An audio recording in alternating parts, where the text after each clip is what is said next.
State, the party is already underway. They know how to tailgate here in Morgantown. Today, a Power 5 matchup. We've got the ACC, and we've got the Big 12. Should be a good one. It's the NC State Wolfpack taking on the West Virginia Mountaineers. Hello, everyone. So glad you could join us for your Saturday afternoon with my partner, Ben Lieber. I am Eric Collins, and, well, this is an important game early on in the year for West Virginia. They're coming off a difficult loss last week against Missouri, and now they're getting ready for Big 12 play that starts next week. They need a win, and they need to figure out how to get that offense in gear. Yeah, they really do. We ought to understand that there's going to be a learning curve to a new staff, a new head coach, but this is the worst running game in the country, and really, it all starts with the offensive line. The offensive line has some inexperience. There's some new guys shuffling in and out between the guard, center, and guard, but they're missing blocks. They're not being aggressive. Even the guys on the outside with the tight ends are being challenged to block better. Running backs are being challenged to get downhill better. Overall, they need to play faster and more aggressive.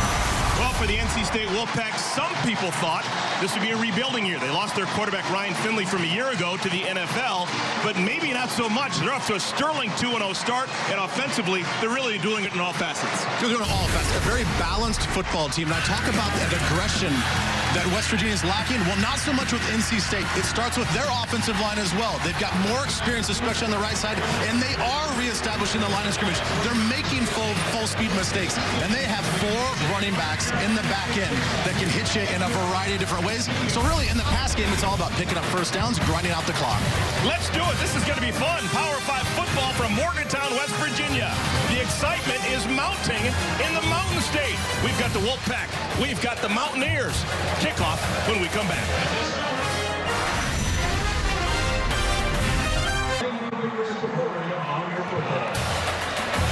FS1 College Football is sponsored by Dave & Buster's, the only place to eat, drink, play, and watch sports. Mountaineer Field here in Morgantown, West Virginia. First time during the regular season that NC State and West Virginia have played football in 40 years.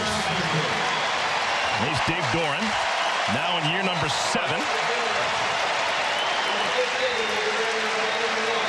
You see the shirt sleeves with Coach Doran. Neil Brown going with the long sleeves, but it is mid-80s, comfortable football weather. These two schools do have some history in terms of a bowl game against each other. Last time that they met was in 2010. That game was the Champs Sports Bowl down in Orlando that was won by Russell Wilson and the NC State Wolfpack. First meeting between these two schools was actually way back in 1914. Ben Lieber, they were supposed to play last year, but it got canceled because of Hurricane Florence. Yeah, and that was going to be a great matchup with Will Greer and Finley, a quarterback. It was going to be a terrific matchup, but yes, Mother Nature said, no, sir, you have to stop. And so they postponed the game, and even today, we've got a slight chance of rain right around from kickoff now until about 3 p.m., but you and I keep checking that thing, and right now it's holding off.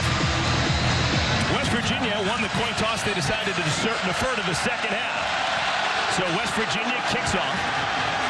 And a returnable kick from the 1. Keon Lassane has the football, spins out of a tackle, and takes it out to the 20-yard line.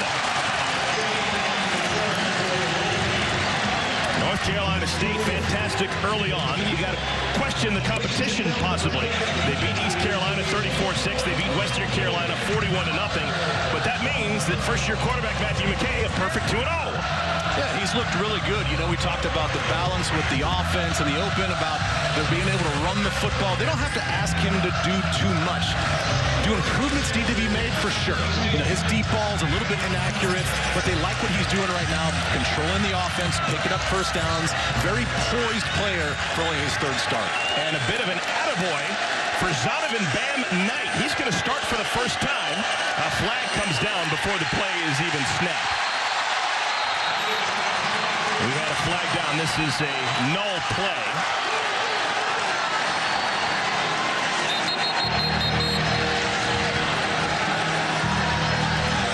Snap. Delay of game. Offense. 5-yard penalty. It's still first down. That's going to take away a negative play for this West Virginia defense, something that they need to keep doing. It doesn't count. because of the penalty, but watching those guys fly around up front, that's exactly what they want to see on defense. Definition of an inauspicious start for NC State. Here is Knight with the carry. 119 yards a week ago against Western Carolina. Nothing doing there. Let's take a look at the starters for NC State on offense. On offense, I talk about how physical they are up front. Josh Fed Jackson, they run a lot to his side on the right side of that offensive line. And then Emeka Emezi on the outside, watch for him. He's got a great relationship with Matthew McKay. Passing situation on second and long, and it's read beautifully. The catch and the stop immediately keep Washington playing that corner. Well, Emeka Emezi, the catch, but a nominal gain. We've already seen a defensive shift in lineup inside for West Virginia. Jordan Jefferson, watch out for him. They love what he's doing. He's just a true freshman. And in the back end, Josh Norwood is probably most likely their best tackler, as he was their leading tackler last year. 3rd down and 10.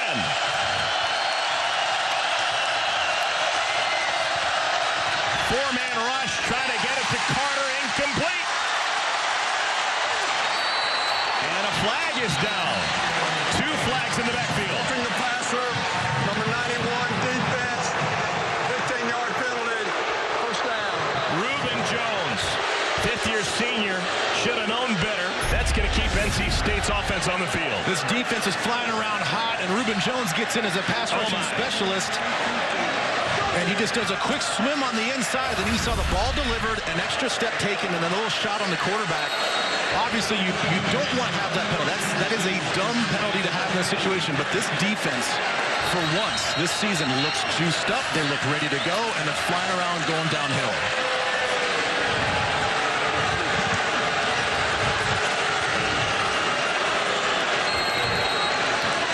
So fresh out of downs, Matthew McKay, redshirt sophomore quarterback from Raleigh, went to Wakefield High School. Designed rollout right side, throws a bullet, caught again by Emezi, but he's tackled quickly, a gain of 5. You see the tackle there by Hakeem Bailey. That's something to watch, too, for West Virginia defensively. They had 22 missed tackles last week against Kelly Bryant in Missouri. That's something they've worked on continuously all week long. Had some physical practices. Watch for the tackling in this game. Here's Knight, a big hole. The true freshman runner from Bailey, North Carolina, crosses the 50 down to the 41. 16-yard gain. They love this kid. You know, with the 3-man front, you have to ask these linebackers to diagnose and hit it downhill quickly. There's a misdiagnosis on the back end, and Josh Chandler, the linebacker, runs to the wrong gap. That's the reason for the big hole. Quarterback keeps it. McKay gets sandwiched by 3 Mountaineers. But a decent gain on first down. Keep in mind, all this momentum that the Wolfpack has right now is because of a 3rd down penalty on a roughing the passer. Otherwise, this West Virginia defense is coming out strong and physical and making some plays.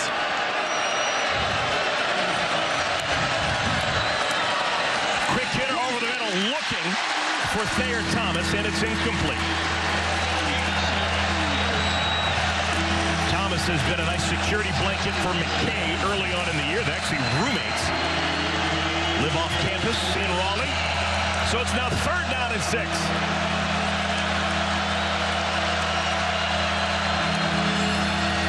Trent Penix comes into the game. He's in the backfield, replacing Zonovan Knight. Looks like man-to-man coverage in the back end for West Virginia.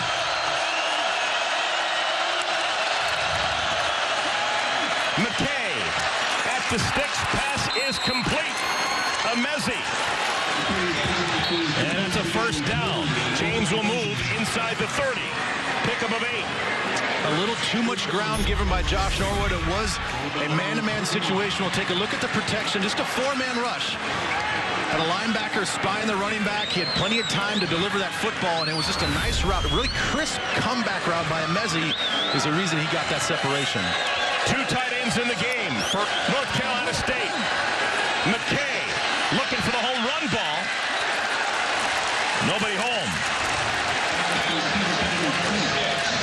And that was something that the coaches told us about in the meetings. They want to get these tight ends involved a little bit more in the pass game, as you got Angeline going across the field, trying to hit that flat area, trying to find some sort of void in this defense and use their big men to find those mismatches.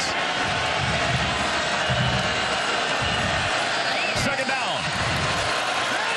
McKay setting up a middle screen. Pass is too high. Looking for Knight. That was a dangerous pass.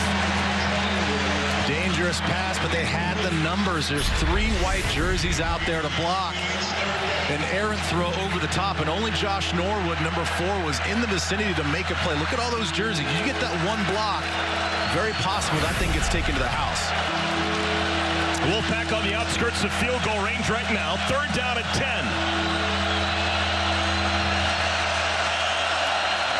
4 receivers in the game. Play action didn't fool anyone. Dante Stills.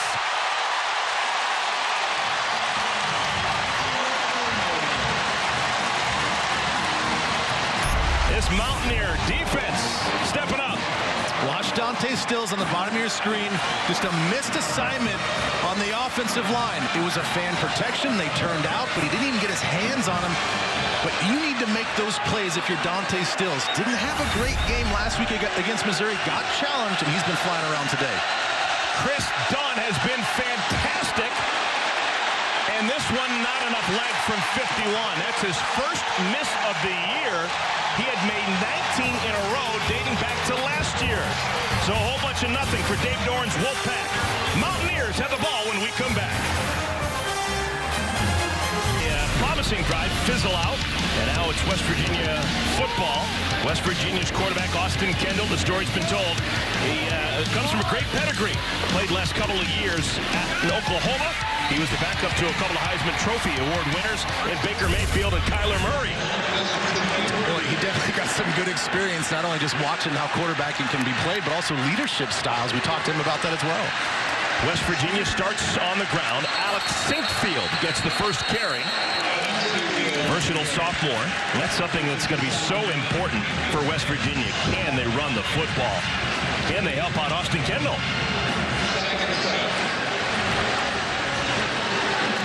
That's a backward pass. Will it be a double pass? Nobody home. Sean Ryan's going to run it. He's got a blocker in front of him. It's his quarterback. Look at Ryan go. Slips across the 40 to the 39. 25 yards. Made something out of nothing. Made something out of nothing. This is a single man route. They had 4 wide receivers up top. They tried the double pass. It wasn't there, and there was just no real adjustment or pursuit by NC State. You see everybody blocking up front. A single man in coverage, and what's he do? Just asks his quarterback to get a lead block, picks up a big chunk yardage play.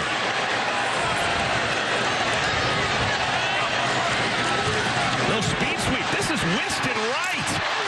Winston Wright, a true freshman from Pooler, Georgia.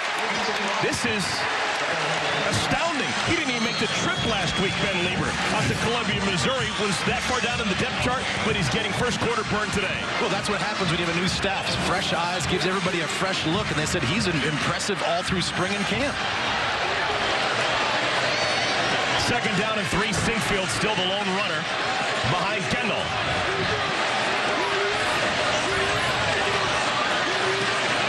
Offense has been the issue with the Mountaineers. Just 7 points a week ago against Missouri. Second down throw, a bullet caught. First down, T.J. Simmons. 13-yard catch and run. It was a nice blitz pickup by the offensive line and the running back. These balls are going to come out quick today. That's been part of the game plan for West Virginia. Austin Kendall got hit a ton. 1/3 of his dropbacks last week, he was being hit on against Missouri. They said, we can't handle that for a quarterback. He needs to get more in rhythm. Expect more of these quicker throws. But so far, so good with this offensive line. Kennedy McCoy comes into the game. Blitz was on, picked up beautifully. Chance to make something happen. Sean James still on his feet. Touchdown, West Virginia!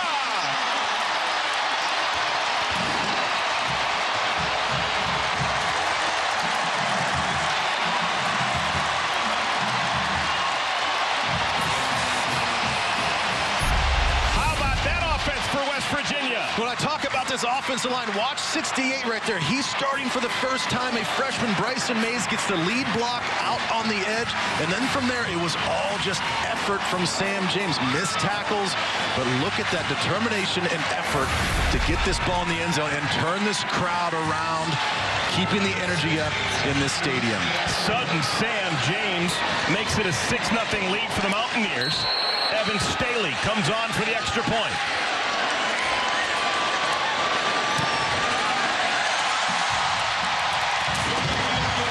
Things are glorious once again here in Morgantown for the locals. Last week's loss in the rearview mirror.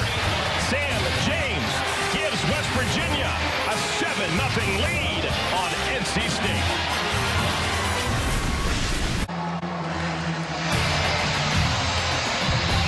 FS1 College Football is sponsored by Ice Cold Dr. Pepper, the official drink of Fansville. It has been an up and down beginning of the year for new head coach Neil Brown and the West Virginia Mountaineers, but things are rapidly improving. I like that response to that. 7-0 lead for the Mountaineers. So hard to get that in. That's their first touchdown in the first half of their last 3 games, dating back to their bowl game a year ago. Yeah, the defense is playing lights out, and they're just hoping to continue that momentum, but it's all been energy and momentum right now for West Virginia, and they take it on the first drive offensively and punch in for a touchdown. Not only the first touchdown of the first half this season for West Virginia, it's the first touchdown of any variety allowed by North Carolina State's defense. Yeah, and they've been playing fast, and I think that you look at their non-conference games that they just played, and there are some people like, well, you know, he didn't really play anybody, and they even kind of admitted this is going to be a great test for them from a on-paper talent standpoint. And so far, they knew coming into this stadium that it was going to be tough. There's going to be distractions with the crowd. The crowd is loud. They're passionate fans here, and they're just going to have to mitigate the energy. Right now, they just have to make sure that they don't get too far in a lull. They'll claw their way back. Zonovan Knight wrestled to the ground in the backfield. Again, it is one of the Stills brothers, this time Darius. We saw Dante with a sack. First time NC State had the ball, now a tackle for loss by his older brother Darius. And they right now are just hitting the edges of these offensive linemen, getting skinny and getting through the line of scrimmage and making plays.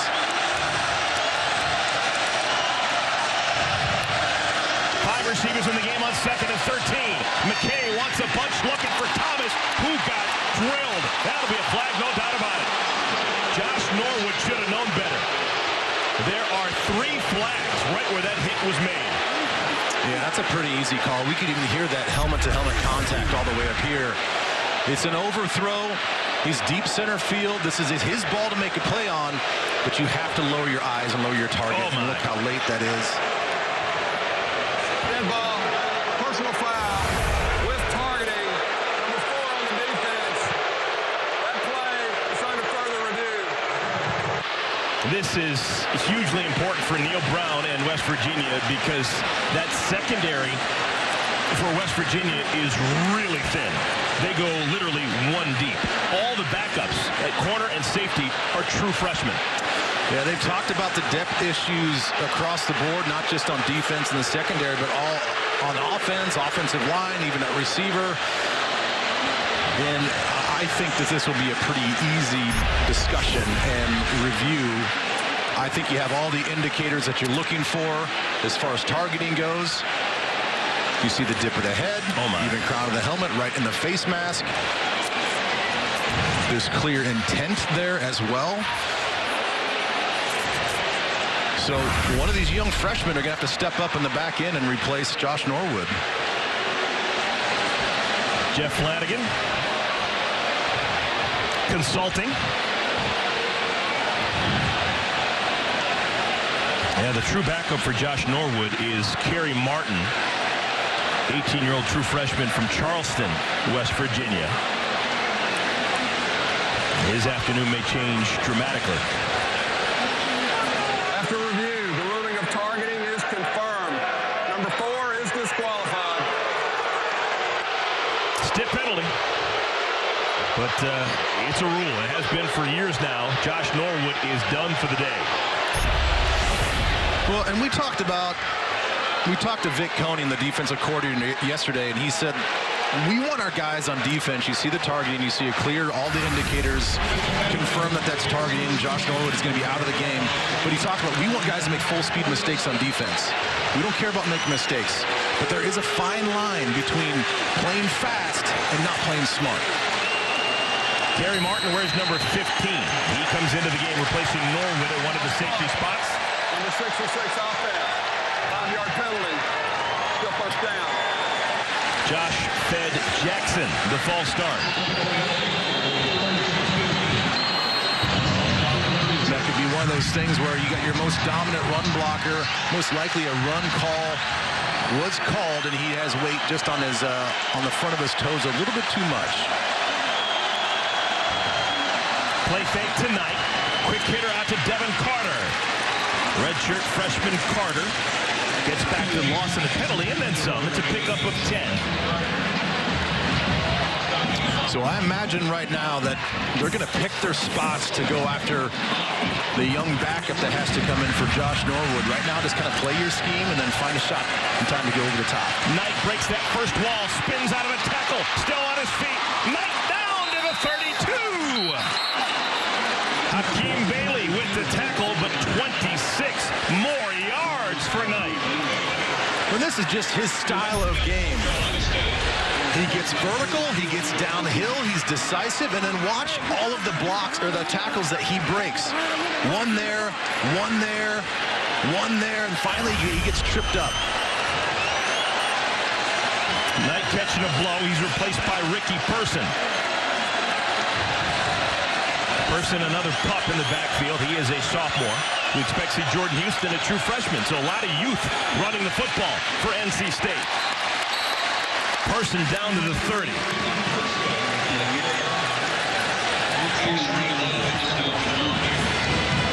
And Person's a guy that is really kind of picking up to speed as well. He missed the last 4 games of last year. He's kind of been hampered by some injuries throughout his career. So he really had to get healthy in the offseason, knowing that there's a lot of competition in the backfield for snaps, and he's done a terrific job of getting his body ready, getting his mind right, and he's one of the guys I need to lean on in the backfield for the Wolfpack. Angeline, Autenreeth, the 2 tight ends in the game. This is Angeline. And he's got the first down. Nice safety valve for McKay. Quick hitting plays. They talk about McKay just making smarter, more crisp decisions.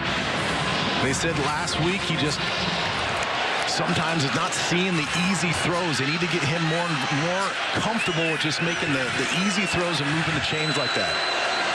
Keon Lassane comes into the game. He's in the slot. They put him in motion. Person inside the 15 to the 12. Just trucked one of the safeties. And a pickup of 9. Sean Mahone on the tackle, but he paid the price. Well, I like how the Wolfpack have sort of settled down now. Watch all the hats on a hat. There's a white jersey and a white helmet on every guy, all the way up to the 3rd level before there's any contact. It's a terrific job of executing all the blocks on the offensive line and the receivers. Play action. First option not there. McKay tries to use his feet. Discretion the better part of valor. He goes down and he's hit up above the shoulders. Flags are down. This time it was Keith Washington. Well, now this is where I, as a defensive player, I feel for a guy like Keith Washington, because that was a really late slide by McKay. An awkward slide, too. And an awkward slide. You see how Keith was breaking down, and he was already mentally... Dead ball. Personal foul. With targeting. Oh, my. 28 on the defense.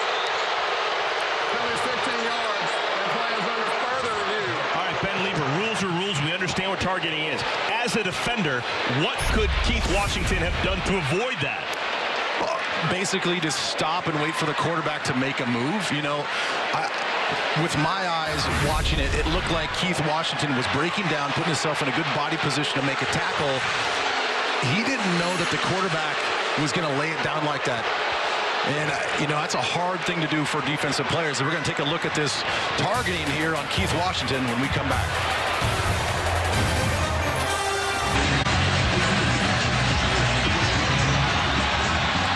West Virginia leading NC State 7-0, but they're in trouble. We just had a targeting call waved off of Keith Washington. We'll revisit that in a moment. But it is first down and goal from just outside the 5 for North Carolina State. Ricky Person in the backfield next to McKay. And Person is wrapped up and brought down immediately. While we have a moment to check in with our rules analyst, Mike Pereira, to explain targeting, not targeting. What just happened, Mike? Well, to me, I do think it's targeting because he lowers his head and makes helmet-to-helmet contact, and the helmet goes from the top of the face mask, basically, and so I think it should have stayed as targeting. Most important here is the referee announced in his announcement of the penalty that it was unnecessary roughness with targeting. So they could take targeting off, but still enforce the unnecessary roughness, which they did. Thank you, Mike, for that interpretation. Yeah, maybe a little bit of compassion. Already one defensive back disqualified from the game. That was Josh Norwood. Happened in this drive as well. But Keith Washington will be able to stay into the game, and that is close to mandatory considering how thin the defensive backfield is for the Mountaineers. It would have gotten really sticky for their defense if they had to rely on another true freshman to come in this game. Third down and goal. McKay fires a bullet, caught, touchdown, Thayer Thomas.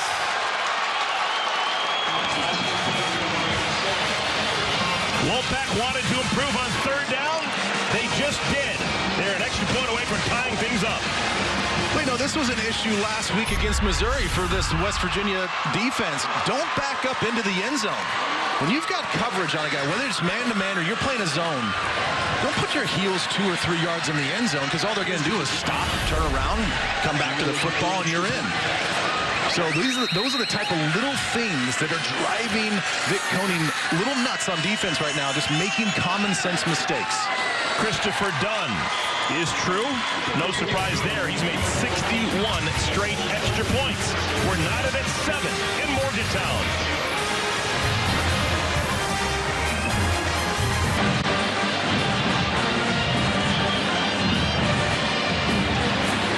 Matthew McKay engineering a touchdown drive for NC State. And we're tied at 7. Wolfpack Mountaineers. 4:49 remaining in our first quarter. Couple of penalties helping the cause on that drive, eventually culminating in the first touchdown of the year for Thayer Thomas. Well, it talks about just giving up too much ground again defensively. There's no reason to back up into the end zone right there, and I get that it's a freshman. We talked about a freshman backing up Josh Norwood, who got ejected for targeting, and eventually the Wolfpack are going to come back and find that guy, and they did. Get down tight red zone, and they go after the freshman, gives up a touchdown. Touchback. Time now for Sam Farber and a Dave & Buster's game break. Guys, over on Fox, number 6, Ohio State at Indiana. Justin Fields will call his own number 3-yard touchdown run. Indiana answer with a field goal, so it's 7-3 right now in the first half. But let's talk more about Fields. 10 touchdowns in less than 3 games. That's the same scoring pace J.T. Barrett had in 2016 and Dwayne Haskins had last year for the Buckeyes. Sam, thank you so much. Yeah, Ohio State has been very fortunate to have fantastic quarterback play in recent years. May need it today. Indiana historically scores a lot of points against Ohio State. End around. This is Kennedy McCoy. And McCoy looking for the edge that never came. Gain of only 2. And the offense coming in a hurry now. Austin Kendall. A quick inside handoff. Another wide receiver around. This is Sam James. And James has got a chance. Sam James ahead of the pack. Brought down at the 24. Tayshaun Smith saved a touchdown.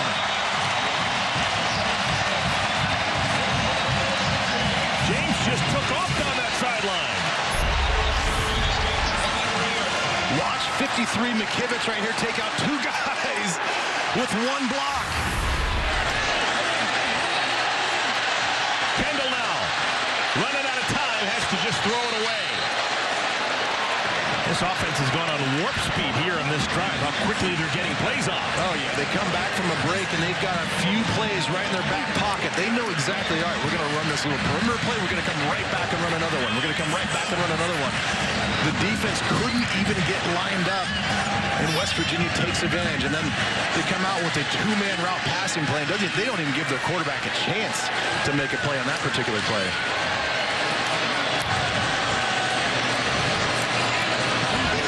McCoy finds the edge, looking for the end zone. Touchdown, West Virginia! Kennedy McCoy!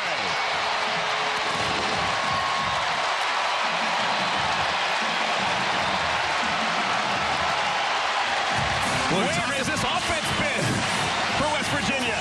Well, they're playing inspired football right now. A bunch of guys are new on the inside of this offensive line. And because of that, they are using one of their best guys in Colton McKivitz, the left tackle. They're running right behind him, and he's done a fantastic job of just getting some blocks, logging the outside shoulder of his defender. And it's just nothing but green grass and speed and athleticism down the field. I don't think we've seen an inside run yet from West Virginia. It's all been on the edges. Staley. You betcha. And West Virginia was tied for all of about 50 seconds. Big play football for Austin Kendall and the West Virginia Mountaineers. And those all running the football. Sam James on the little end around gets some great blocks down the field, and you see him just hustling, getting down there to the sideline. And then they come back with another perimeter run again. And McKivitz, the left tackle, had the key block to turn his defender to the inside. Very easy for any ball carrier to see that green grass and hit the Jets. Neil Brown, known as one of the great young offensive minds, and he knows that his team is having all sorts of problems on the interior of the offensive line. New starters at right guard, left guard, and center, so he's using nothing but the perimeter, and it's working so far. So far right now, he's asking his two tackles to be their best blockers, and he's asking his wide receivers to be the best blockers in the run game, and so far it's working. But let's not forget that what got him here wasn't necessarily the play call, but the tempo. The tempo, they picked it up. They caught North Carolina State's defense on their heels, and they took advantage. Lassane starts from the 1. And he is belted. Homa down at the 18. So first down and 10 for the North Carolina State Wolfpack. A touchdown last time they had the football.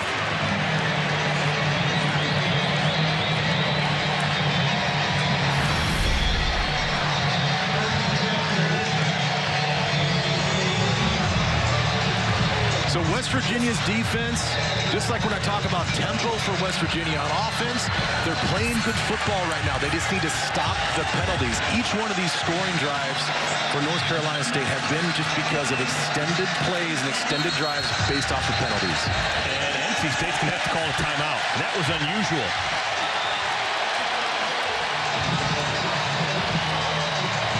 They were trying to run an offensive lineman onto the field at the last moment. I didn't catch a number, but it looked like they were trying to bring in a new left tackle, and he couldn't get on the field in time, and so they have to call a timeout. Primetime baseball coming your way Thursday night. For most of the country, it's the Cardinals taking on the Cubs as they battle for the NL Central. For others, it's the Detroit Tigers facing it off against Francisco Lindor and the Cleveland Indians. It all starts 7 Eastern, 4 Pacific on Fox or the Fox Sports app. Check local listings for the game in your area. A lot of fun in Major League Baseball for the final 2 weeks of the season. A lot still up in the air. Dave Dorn has the 11 he wants on the field right now. Zonovan Knight is the runner in the backfield, but it is a quick out and incomplete to Amezi.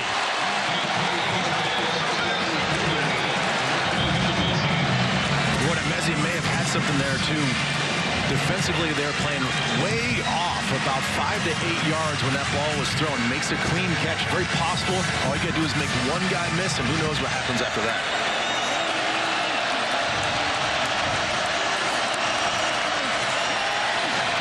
Another pass This one is incomplete. Looking for a little dump off. Devin Carter couldn't hang on. Would have been a nominal game. Phenomenal game, but I like what McKay was doing there. He checked to the left first. That's his primary read. He saw Mezzi was covered, and real quickly snaps right back, looks at his tight end. Watch him look to the left. Right there. I don't have it. I'm going to come right back to my outlet guy, which is my tight end. Just a little bit too fast, a little too hurried. Inaccurate, throws it outside. NC State, third down has been their bugaboo through the first 2 games of the year. Mezzi, the man in motion. McKay with a clean pocket. And threw it right into coverage. That was almost picked off. Dangerous pass. Tyke Smith got a hand on it. One of those true freshman backups at safety for West Virginia. So defensively right now, they're challenging North Carolina State to go over the top. They're not dropping that far back in coverage. Tyke Smith knew exactly where the chains were, did not give up too much ground, just stood there flat-footed and waited for the quarterback to hitch his arm and make a break on the football. So right now, if you want to take advantage of this defense, they have to throw some shots over the top to keep them honest.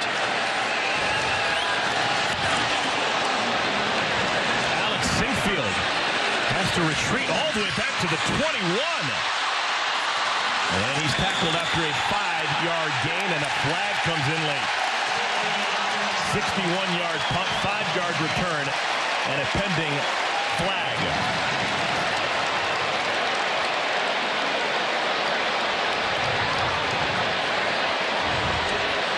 After the play, personal foul, unnecessary roughness, number 15 of the kicking team, 15-yard penalty, first down.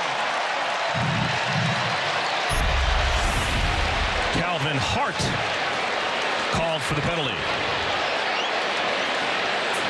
There it is right there. He's clearly down. Calvin just feels like I want to get involved in this play, and a little too aggressive and way too late. First couple of weeks of the year, he was C.J. Hart until Mom got involved. Let's use Calvin, son. So now we're calling him Calvin Hart. Pass is incomplete, looking for Sam James, who's been a big play waiting to happen this game. Look at the rushing. Already 51 yards in the first quarter for West Virginia. A radical improvement from what they had first couple games of the year. Yeah, a radical improvement. And like you mentioned earlier, they're not going down inside and attacking this defense on the interior. They're going out on the perimeter, asking their tackles and their wide receivers to block, and they're doing a terrific job so far.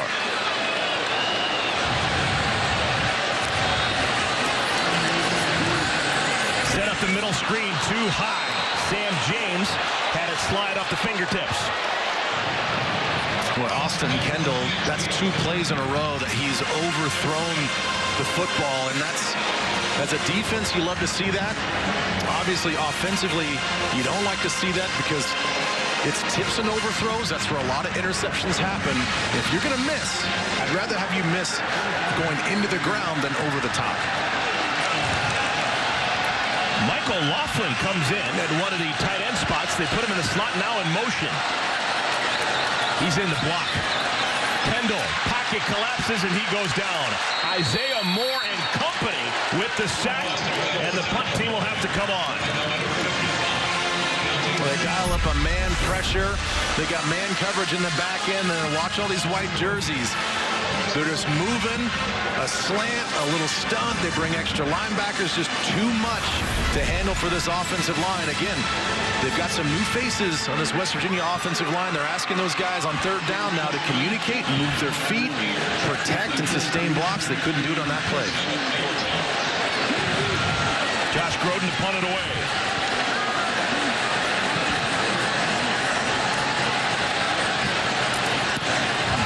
Lefty kick, end over end, fair catch called for and made at the 20. Thayer Thomas with the squeeze. And NC State back on offense, and this has surprisingly, maybe to some, become quarterback U in Raleigh, North Carolina. Started with Phillip Rivers, your old teammate with the San Diego Chargers.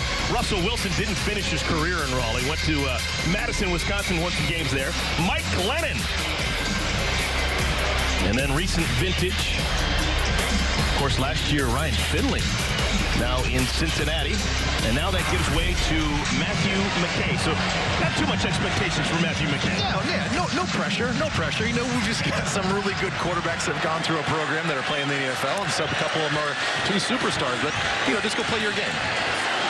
Ricky Person with the run. What was it like playing with a young Phillip Rivers in San Diego? He's the best. I think everybody would enjoy playing with him. He's got a... Moving on the field, forward progress was stopped. Second down. He's got a playground mentality, both the way he plays and just sort of the personality that he is. You know, he just likes to have fun. He's always got a smile on his face, talking trash. He's having fun in the locker room. He's great. Matthew McKay, we had a chance to talk to him yesterday. He says he's been in touch with a whole bunch of his predecessors, just talking ball and talking life. Cool resources to have. Person, another run. Gets to the edge, has the first down, and scampers out of bounds. Ricky Person getting some burn on this possession, gain of 9. Timeout. Player injury. One of the tight ends for NC State, Dylan Autenreith, is down at the 21-yard line. We've seen a number of these runs from North Carolina State. They've just done such a nice job of getting a body on a body, and not just that, but sustaining the blocks, holding the blocks all the way through the progression of the play. And so, conversely, if you're looking at this West Virginia defense, they've had moments and opportunities where they've penetrated. They've had some negative yardage plays, but on some of these bigger runs, they have to get off the blocks. Hit, make the contact, be aggressive, but then use your eyes and use your hands to get off these blocks. And so far on some of these bigger runs, it's been all North Carolina State's blockers as opposed to the defenders getting off blocks. Autenreith now on his feet and slowly making it over to the NC State sideline. For Dave Doran and NC State with a new quarterback in Matthew McKay, one thing that they have to be happy with is the protection of the football. One of the few teams in all of FBS football to not commit a turnover so far this year.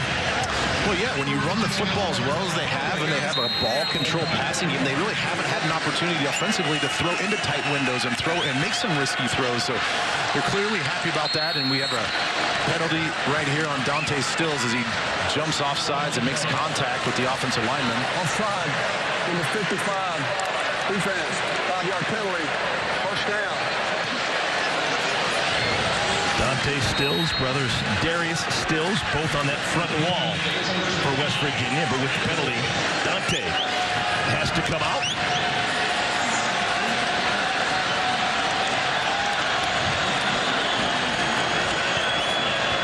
First down to 5. Gotta love that if you're NC State. Person, another first down. He's to midfield. Nick Troy Fortune with the tackle. And some of these plays, they're beating this defense just by alignment and formation. They had 3 receivers to the offensive right side, only 1 receiver to the left. And so a lot of yellow defensive jerseys away from where they're running to. Their second-level linebacker has to fill those gaps. It's a 3-man front, so there's going to be some seams. It's been all Person on this drive. 6 more yards for the sophomore. 6'1", 220 pounds. He knows how to use it. Final minute of our first quarter. It's been entertaining. Alrighty, 3 touchdowns, 2 for West Virginia, 1 for NC State. Person, another first down. Runs into Shea Campbell, but the chains will move.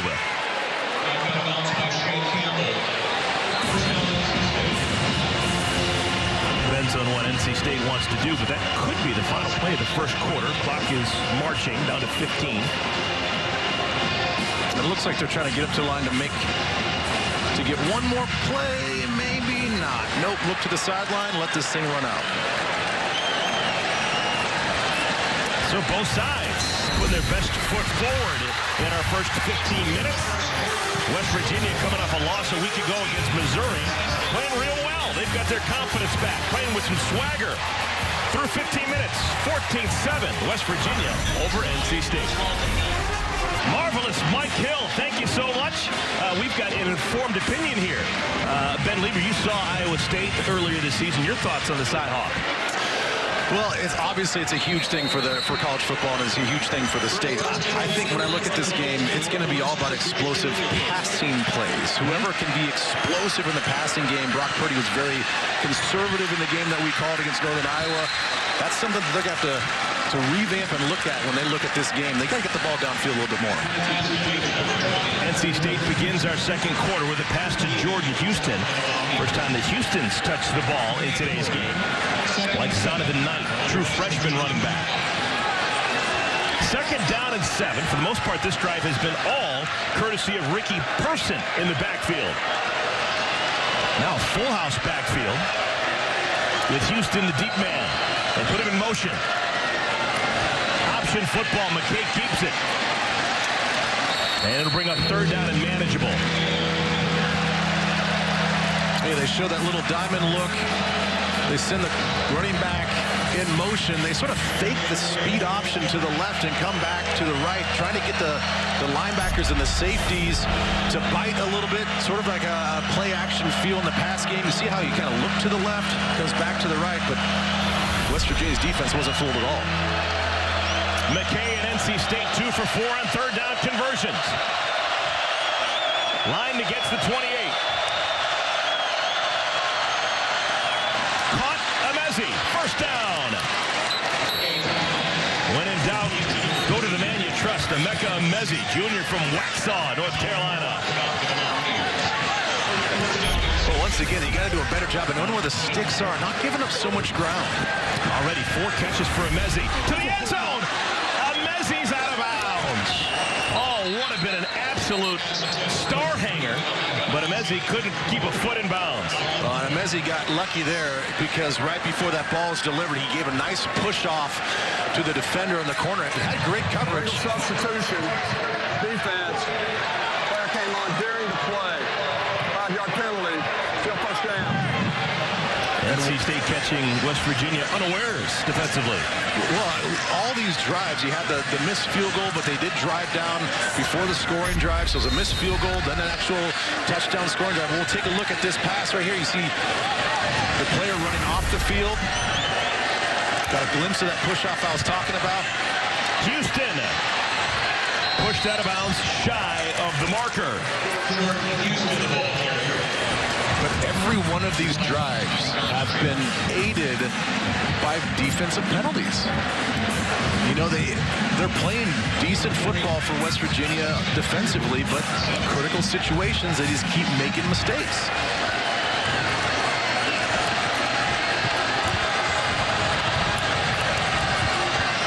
McKay, quarterback keeper. Down to the 11. Another first down for the Wolfpack. And that's the element to his game that they knew that he possessed. They started the season early on trying to make him more of a pocket passer, more of a balanced quarterback. But in times of need to move the chains, especially in that critical down and distance, it's okay to use his legs. 5-receiver formation. McKay gets it to Amezi. Down to the 1. Knocking on the door of the Wolfpack.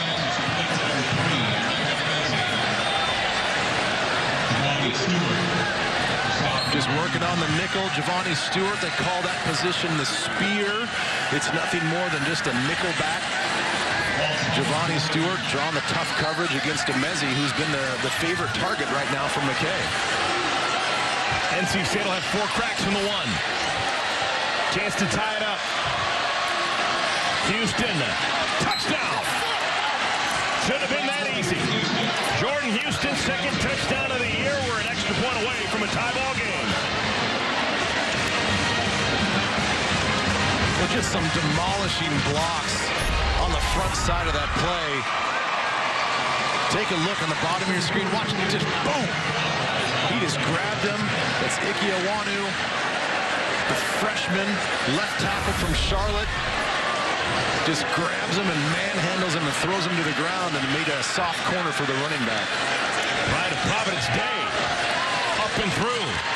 Death taxes Christopher Dunn on extra points. 62 in a row. 12 plays, 80 yards, touchdown. NC State has tied this ball game at 14.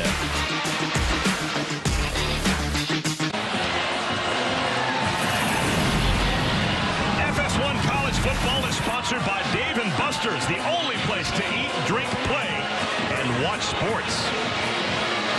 12-11 remaining in our first half. It's a 14-14 tie. NC State and West Virginia. First regular season meeting between these two schools in 40 years. What took you so long? This is a good one. Couple Power 5 schools, ACC and Big 12.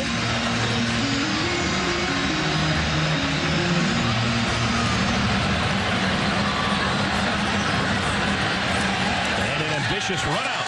Sam James. James to the 27. Let's send it back out to Sam Farber for a Dave & Buster's game break. Over on Fox, number 6 Ohio State has won 23 straight over Indiana. No signs of that streak going away. Justin Fields over the top to Chris Olave. 37-yard touchdown pass. Buckeyes just blocked a punt out the back of the end zone to add a safety. 16-3 Ohio State in the second quarter. Sam, thanks a bunch. Austin Kendall and the Mountaineer offense back on the field. Inside run, Kennedy McCoy. And for West Virginia, that's considered to be a really good run. Remember, this team was really bad running the football first 2 weeks. They've been much better today. They'll take 6 yards on first down every single time. Oh, yeah. You know, when you come into this game averaging 1.1 yards a rush. That's right, 1.1 yards a rush. You're going to be real happy with on first down picking up 6 yards. Kendall. Pass is complete. James has gotten a first down. Well, for the North Carolina State fan with a discerning eye, they may have noticed that James Smith-Williams has not played today. James Smith-Williams is a graduate student, one of the captains.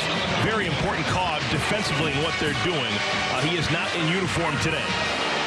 Yeah, obviously a huge miss for their defensive front. They have some players up front, but when you get a guy like that, that's one of your team captains and one of your leaders up there that's not playing, that's going to hurt your defense no matter what. Flags are down both sides of the field. Inside run for a yard, but that's in doubt.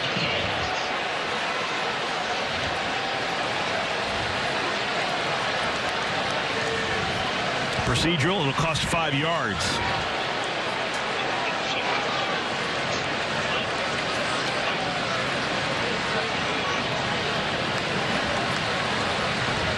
That's the 6th penalty against Neil Brown's Mountaineers.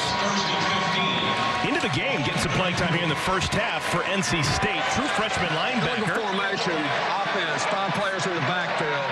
The penalty is 5 yards. Still first down. Drake Thomas, true freshman, 18 years of age. It is rare when you talk to a defensive coordinator and they gush about a player, particularly a true freshman.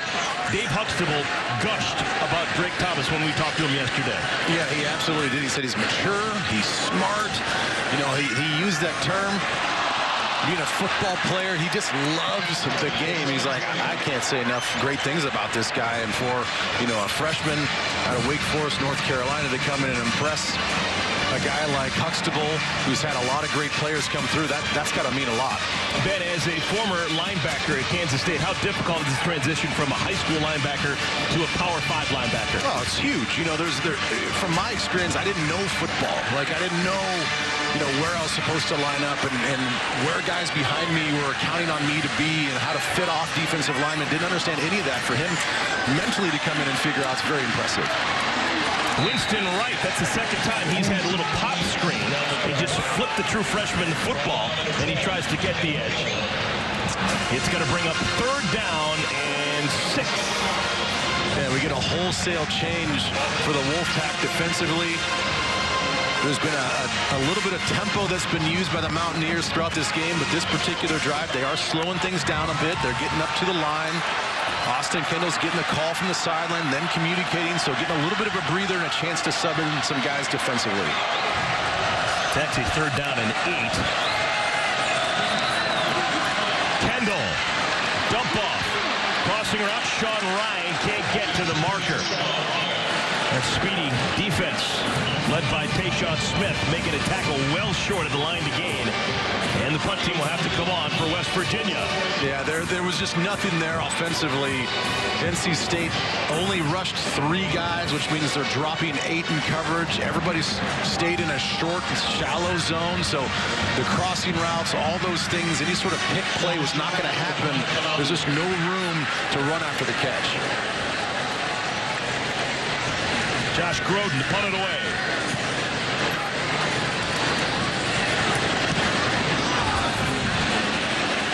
Thomas lets it go over his head, and it's downed at about the 6-yard line.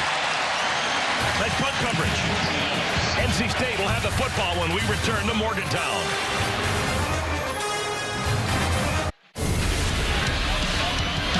Well, it is a family thing playing football at West Virginia for the Stills family. Currently, you've got a couple of defensive linemen, Dante and Darius, doing what their father did prior. Gary Stills was a player. Gary Stills, the 3rd-round pick, spent a handful of years in the NFL amongst Kansas City, Baltimore, and St. Louis. And now his son's doing it as well. One-time Pro Bowler was the dad, Gary, 2003, making a Pro Bowl. Pretty cool. Well, you can just see the athleticism watching his sons run around. Dante, probably their best interior pass rusher, and Darius, probably much more of a balanced type player. He can get after the passer, but he can also play the run really well. Clearly, the apples did not fall far from the tree.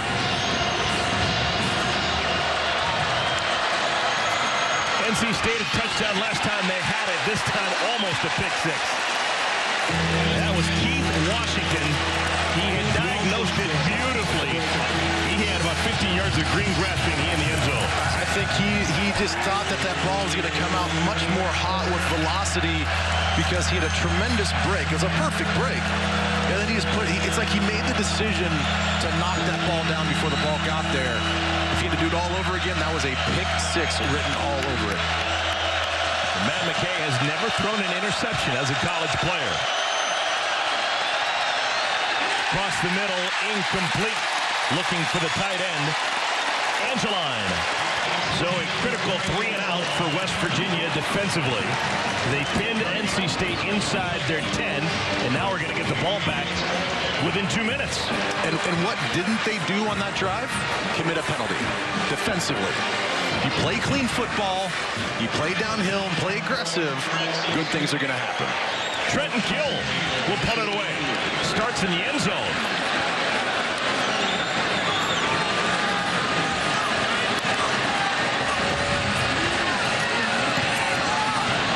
Spinning kicks, maybe hot to handle. Sinkfield stays away from it, now picks it up. Roll the dice. Taking a chance, why don't you? 8:54 remaining, 2nd quarter. West Virginia football.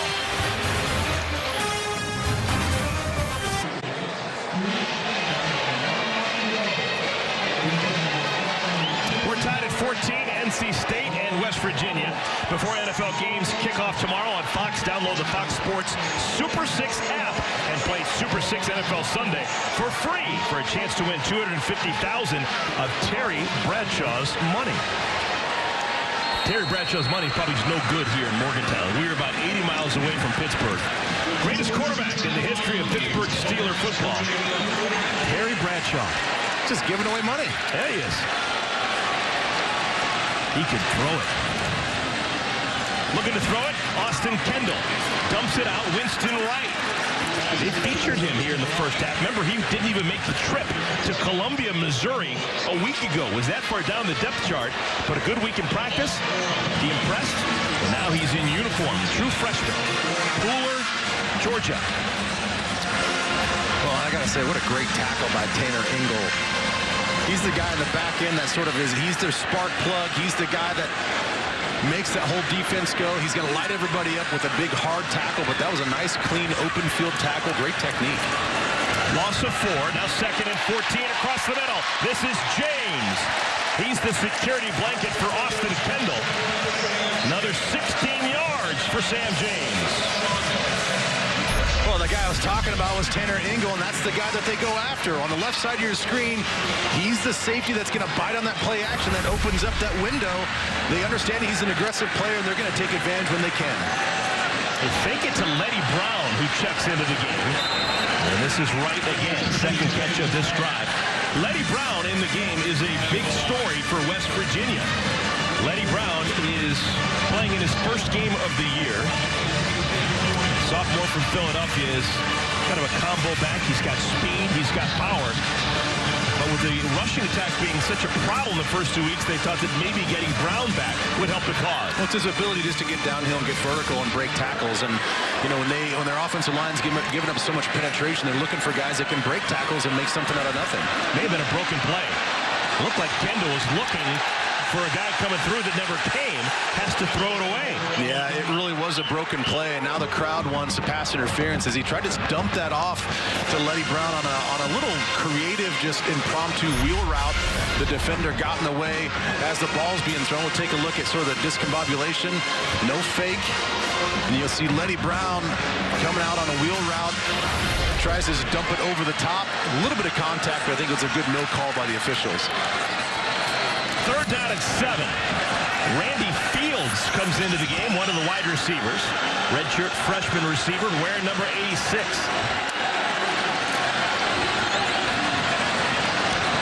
Kendall dumps it out. McCoy gonna have to make a couple of Wolfpack defenders miss. He can't do it, and it's now 4th down and maybe a decision for NC State.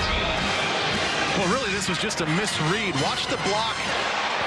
Right there. He's got to feel that Sam James's receivers coming on that angle and really cut back to the outside off of his hip and not back to the inside. So got to use a little bit better vision there on that pass. West Virginia's going to go for it. 4th down and 4. On the year, they're 1 for 2 in 4th down conversions.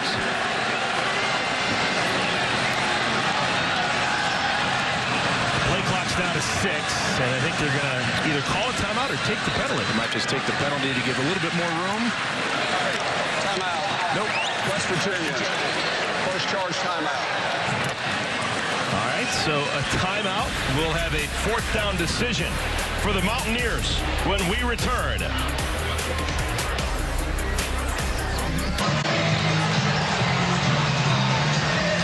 Welcome back, everyone. Morgantown, West Virginia, unofficial home of the pepperoni roll. 6:26 remaining second quarter.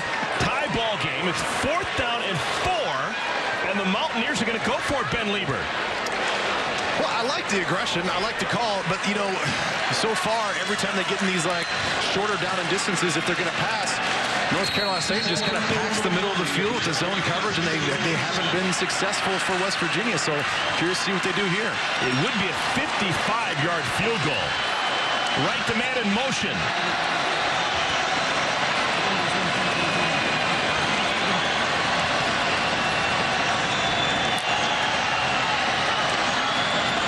Maybe much ado about nothing. Trying to get him to jump off sides, and the Wolfpack won't bite.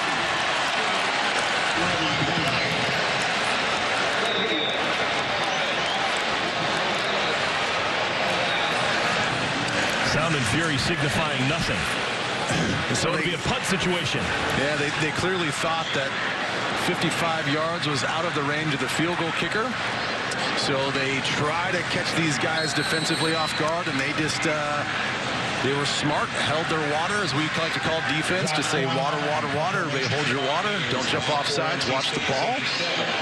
Make them punt.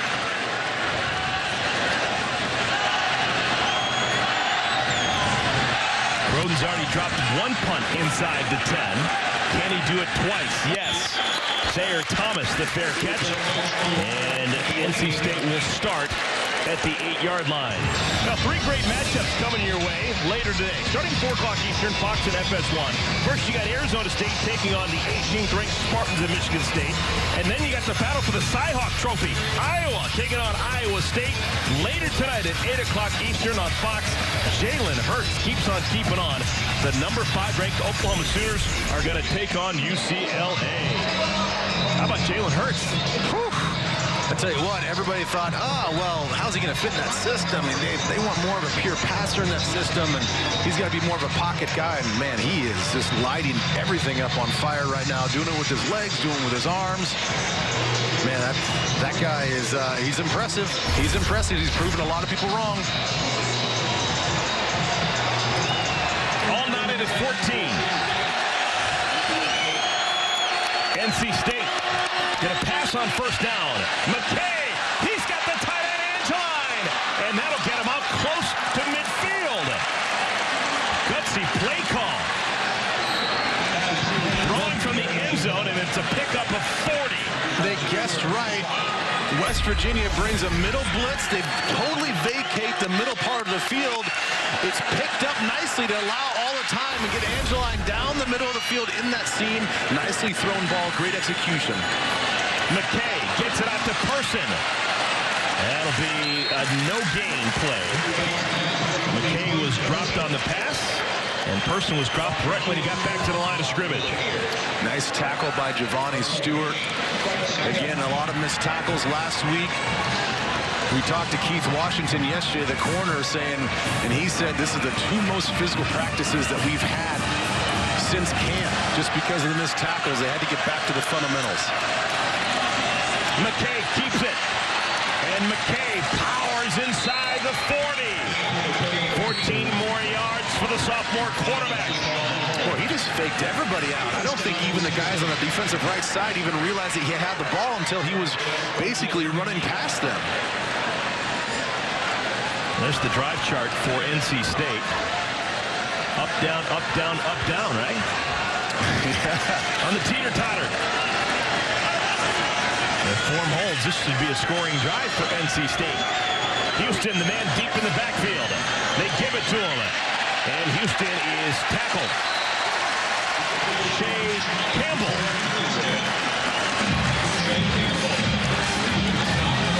Redshirt senior from right here in Morgantown, playing for the locals. Well, they dialed up a blitz for Campbell. He timed it up nicely, didn't get stuck on the block, just shot his gap, was the first guy in the backfield, and then is able to bring the ball carrier down. So a loss of 2.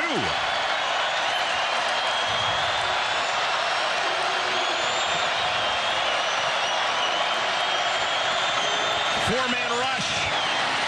Amezi. Close to the first down marker. It'll depend on the spot. I think he's got enough for the first down. Yeah, it looks awfully close. It looks like they're going to give him a first down, pick up the chains. Chains are moving. Tackle made by Kerry Martin. Important to remind folks, if you didn't see it in the first quarter, Josh Norwood was disqualified from the game. Targeting penalty, one of the starting safeties for West Virginia. Tabari Hines, first time we've said his name. Graduate student from Florence, South Carolina with the grab. 8th catch of the season for Hines. Quick substitution here from North Carolina State. Allow this defense to sort of gather itself as they're up against the ropes right now.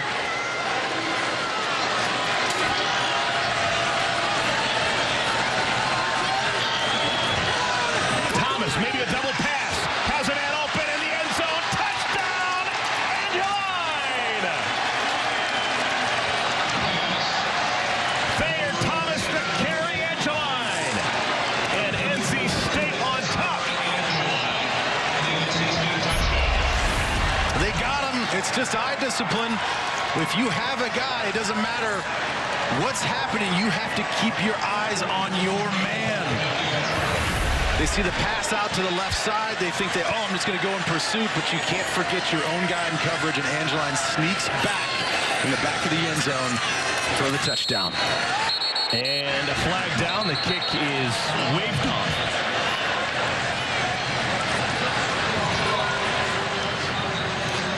Five-yard penalty. We'll continue with the try. Icky Wanu.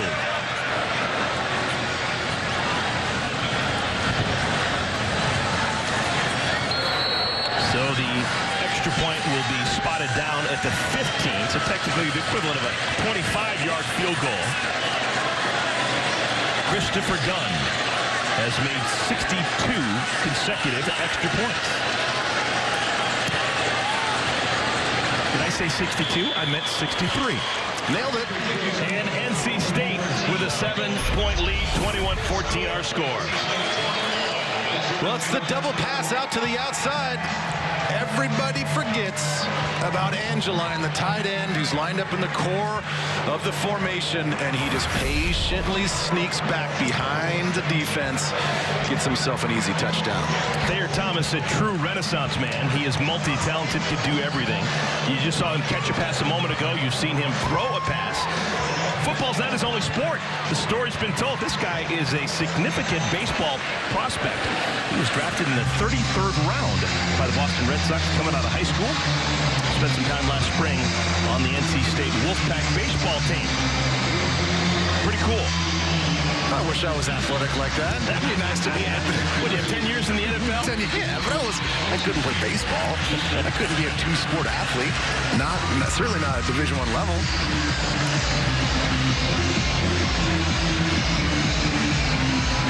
Alex Sinkfield, Sam James back to return this kickoff. And a touchback. James takes a knee. Coming up on the State Farm halftime show, a busy Saturday afternoon in college football. We've been keeping you abreast of what's going on in Bloomington all afternoon long. The Ohio State Buckeyes hoping to keep on keeping on. Just up the road, that's a battle right there. Penn State and Pitt, over the years, some great ones in that. And then later on today, the Cyclones and the Hawkeyes will play. We will preview that one. Austin Kendall in West Virginia playing from behind. 3:13 remaining in our first half, and a gain of 9 is Sean Ryan, the catch and run. So they've got some time. You see the clock ticking down under 3 minutes, but they have 2 timeouts. No need to be in a huge rush right now. Again to the outside. TJ Simmons has the first down. Although playing with tempo is really what caught this defense off guard earlier in the game. So you got to find that nice balance of playing with tempo, but also chewing up the clock. They fake the run. They get it in space to James. Sam James across the 50. 13 yards. I really like what they're doing offensively throughout this game. A lot of passes last week against Missouri out on the outsides. They say we have to attack the middle of this football field using that RPO, that play action pass to really open up those windows inside. James already over 100 yards receiving. 5 catches, 105 next to the name Sam James.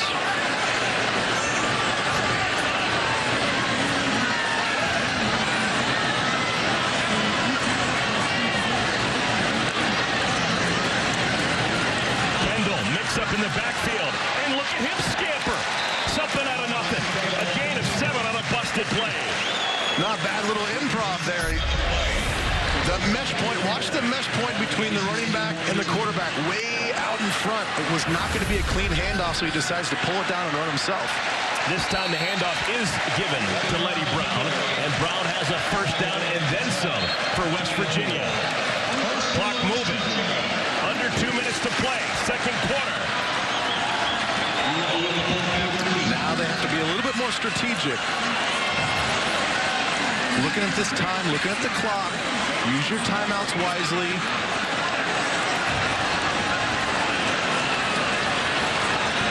Logan Timmons in the game as a fullback. Brown to the 35. I think you want to use one of your timeouts at least right here. They're going to hurry up and get to the line. And a whole bunch of Wolfpack defenders trying to get off the field. They don't get off the field in time. I don't see any flags now. The flags come out. Wolfpack defensively was discombobulated. Well, I think they thought that there was going to be a substitution. So they tried to get a fresh group. Fouls on the play. Illegal substitution. Defense. Substitution not get off the field. That penalty is declined. Personal foul, roughing the passer. Number 52, defense. It was accepted, 15 yards. First down. Ibrahim Kante getting played playing time with James Smith-Williams not in uniform, called for roughing the passer, and that's Smarts.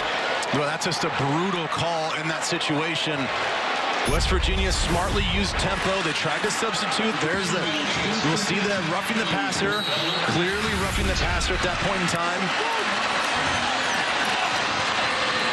Sinkfield swallowed up right at the line of scrimmage.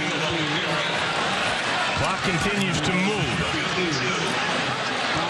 West Virginia, they have 2 timeouts.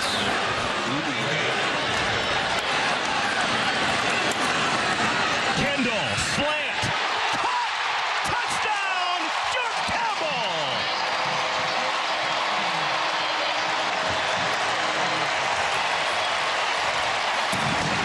That was a thing of beauty. This is absolutely great quarterbacking. Watch him look off right there. He saw that his first read was covered.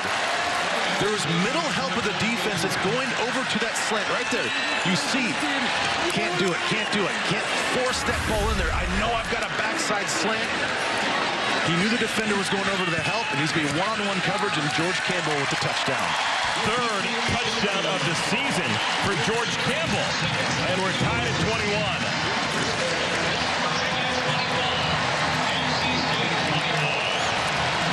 We got ourselves a shootout. 34 seconds remaining here in our second quarter. Tomorrow, we've got a huge doubleheader on Fox.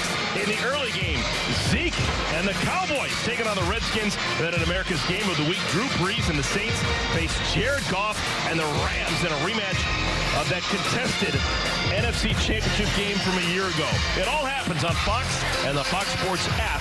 Check your local listings. And don't forget about the Vikings-Packers game at noon. Former Viking. Pumping up that game a little bit, huh? Yeah, pumped for that game. That's going to be a big game. NFC North, big division game, week 2. Lambeau Field. Going to Lambeau Field still do it for you? It's all right. Just all right. It's all right. Again, like a former Viking. Nah, I mean, it's great. It's great history, but I got to tell you, it's not a loud stadium. Oh, no, it's not. All right, you said it. Ben Lieber. Let's see what happens here. 34 seconds remaining in our first half. If NC State wants to, they've got a couple of timeouts. Remember, they've got a young quarterback. Uh-oh. That's not... Free kick out of bounds. A rule, the ball will be placed at 35-yard line. First down. That'll chap Neil Brown. And if NC State was thinking about just running out the clock, maybe they'll think again with this good field position. Yeah, really. I mean, that changes everything. I mean, they may have had the mentality of, okay, let's just have a few running plays and, you know, maybe chew up their timeouts, or at least give the idea that, hey, we're just going to run this thing out of the first half. And now, because of the kick out of bounds, they get the ball in pretty good field position. Now they can use those 2 timeouts pretty wisely. They've had success throwing the ball. I would absolutely see if you can put another either 3 points or get this ball in the end zone at the end of this first half. NC State a touchdown last time they had the football.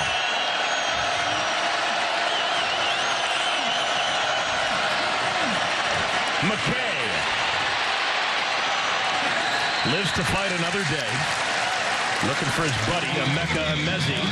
2nd down and 10. Well, I think that's a clear indication of what their philosophy is going to be. They're not going to run this thing out. They're going to try to throw the ball, pick up some chunk yardage, get down there, and if anything, at least attempt a field goal and get some momentum going into halftime.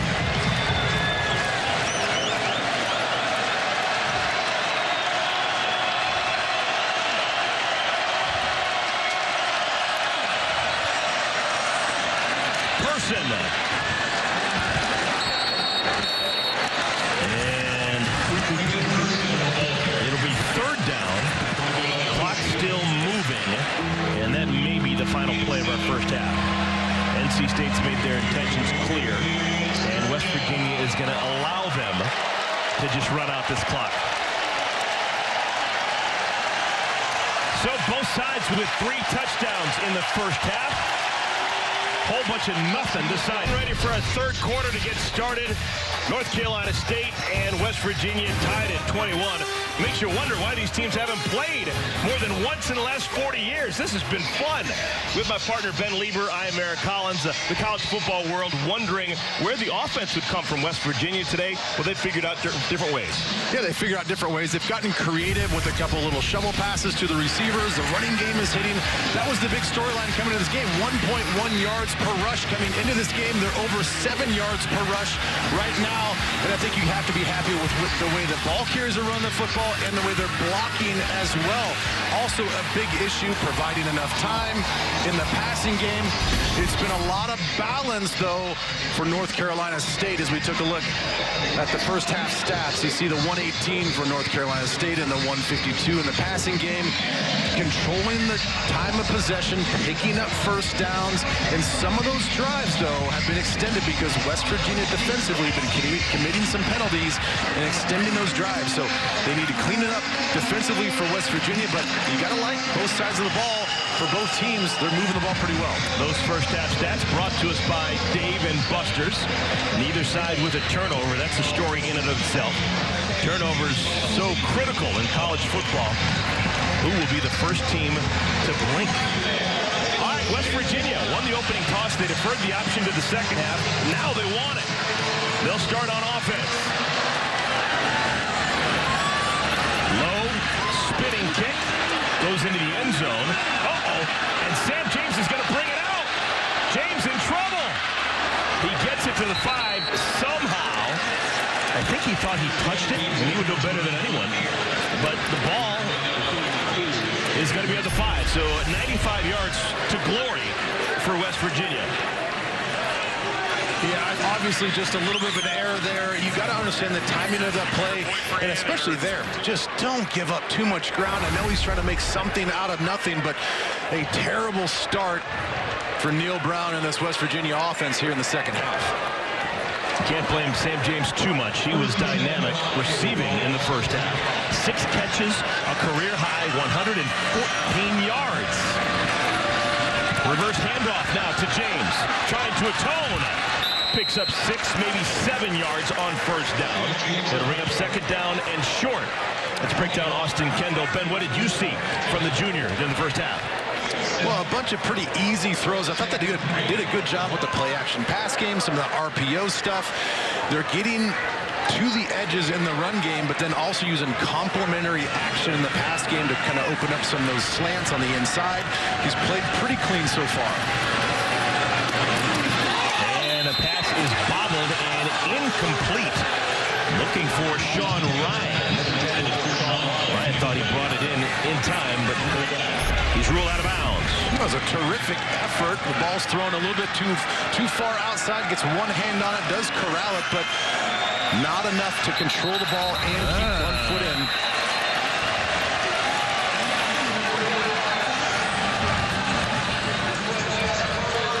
I think he may have secured it and still gotten a foot down.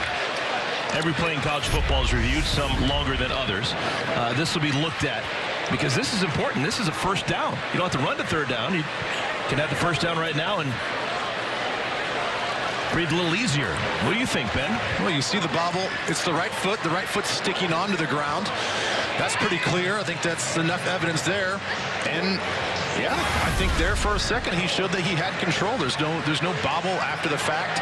After that first little tip with his own hand, he does secure it sort of on its ends with both of his hands, and he has the right foot down. That's a good challenge. I thought in real time it looked like, momentum kind of took him out. He didn't have control of the football. But you slow that thing down, and it looks like he does sort of corral that thing and keep his right foot in.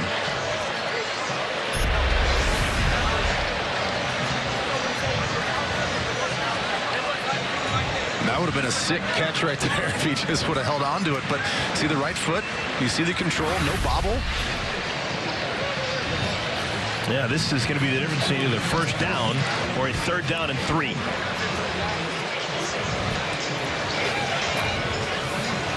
While we have a moment, let's check in with our Fox rules analyst, Mike Pereira. Mike, what do you see?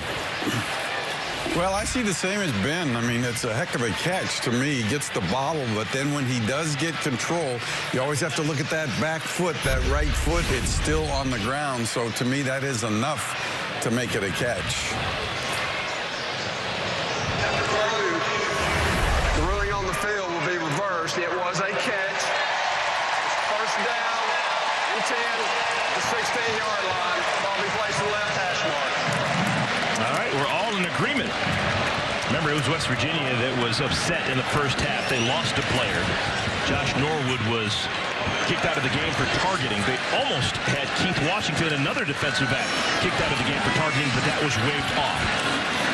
Yeah, they came out of the gate defensively, just playing aggressive and physical. They were challenged by the coaching staff all week long to do that, both offense and defense, playing really physical downhill football.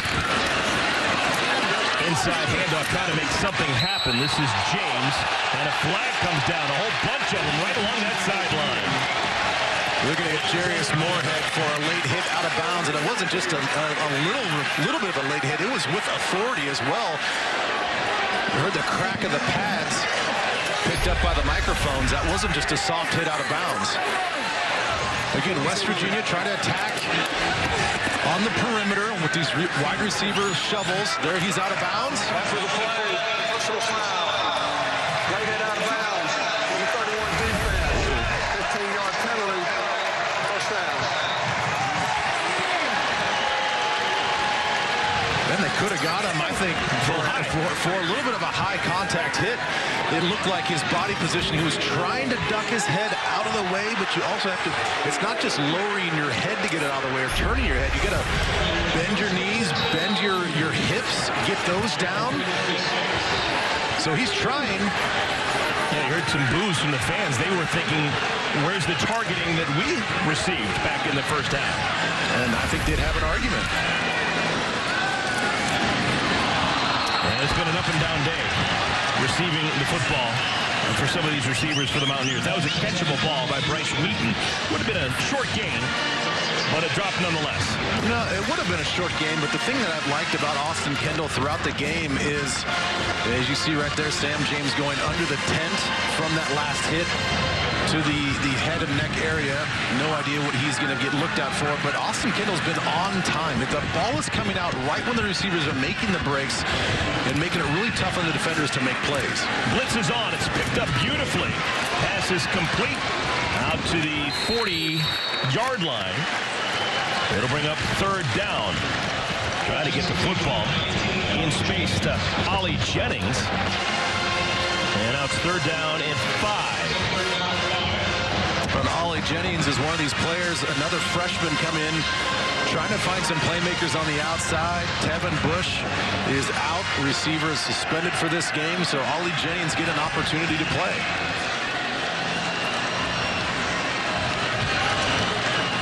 McCoy in the backfield. Quick hitter. Pass is complete. First down and then some. Sean Ryan.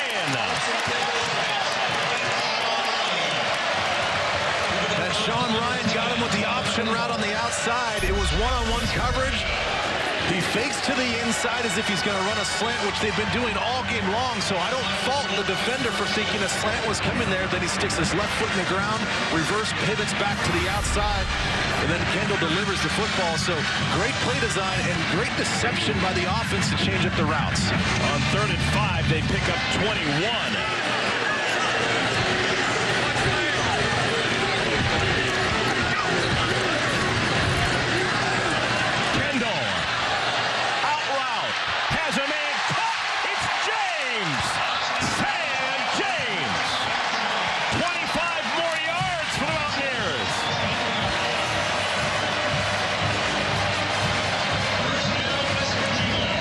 A double move call on the outside.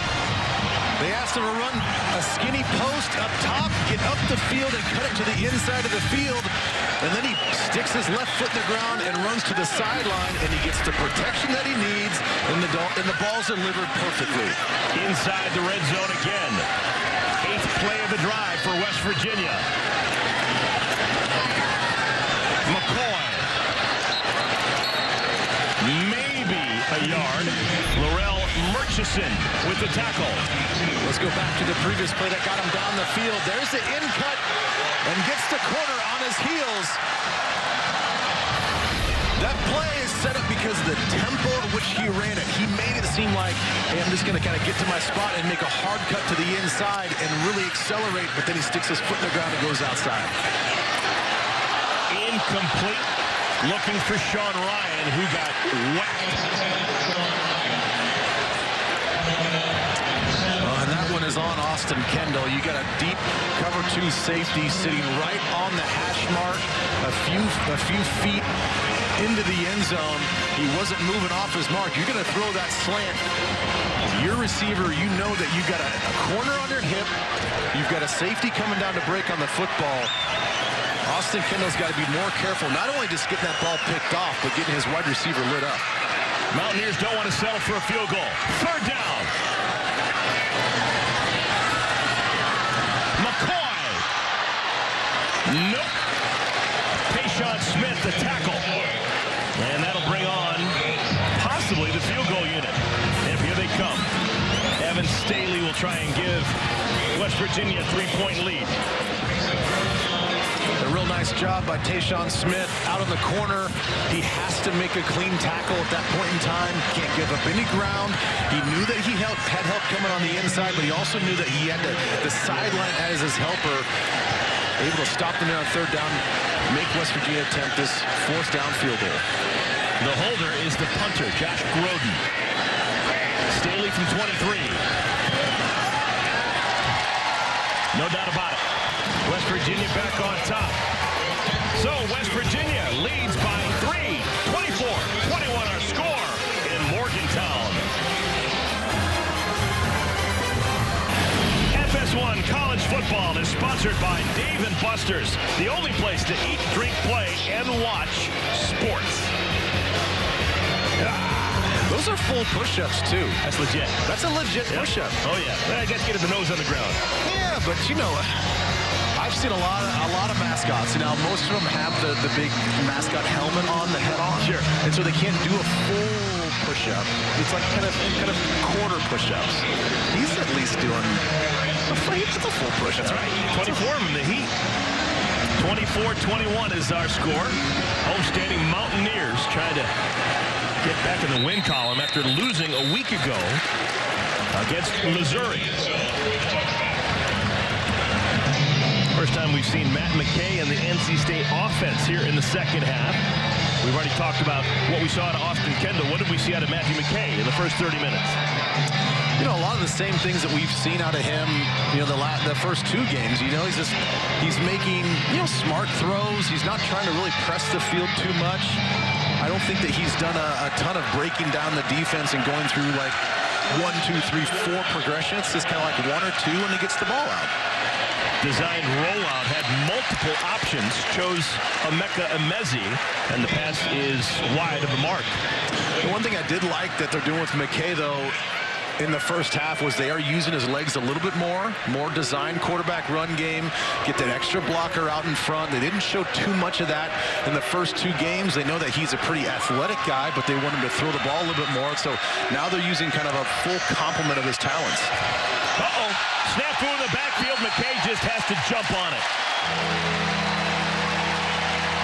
NC State has not committed a turnover on the year, but that was close to one. Yeah, that was really close. I mean, it's a little bit of a inaccurate snap, but certainly not something that the quarterback can't handle.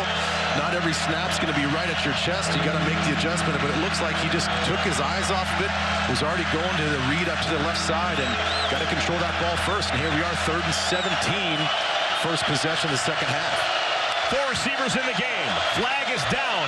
Tabari Hines, the intended receiver. The pass is tipped and falls to the ground, but there is a flag.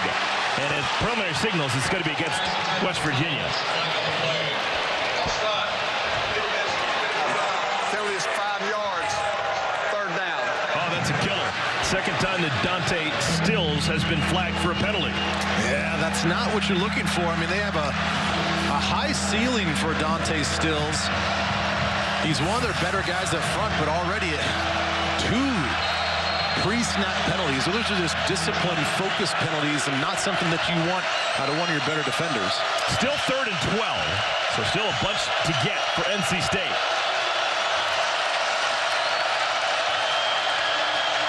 Plenty of time. And a poor pass. Never really had a chance. He was looking for it, Thayer Thomas, but the pass broke it up. Giovanni Stewart on the deep drop, able to knock the pass away.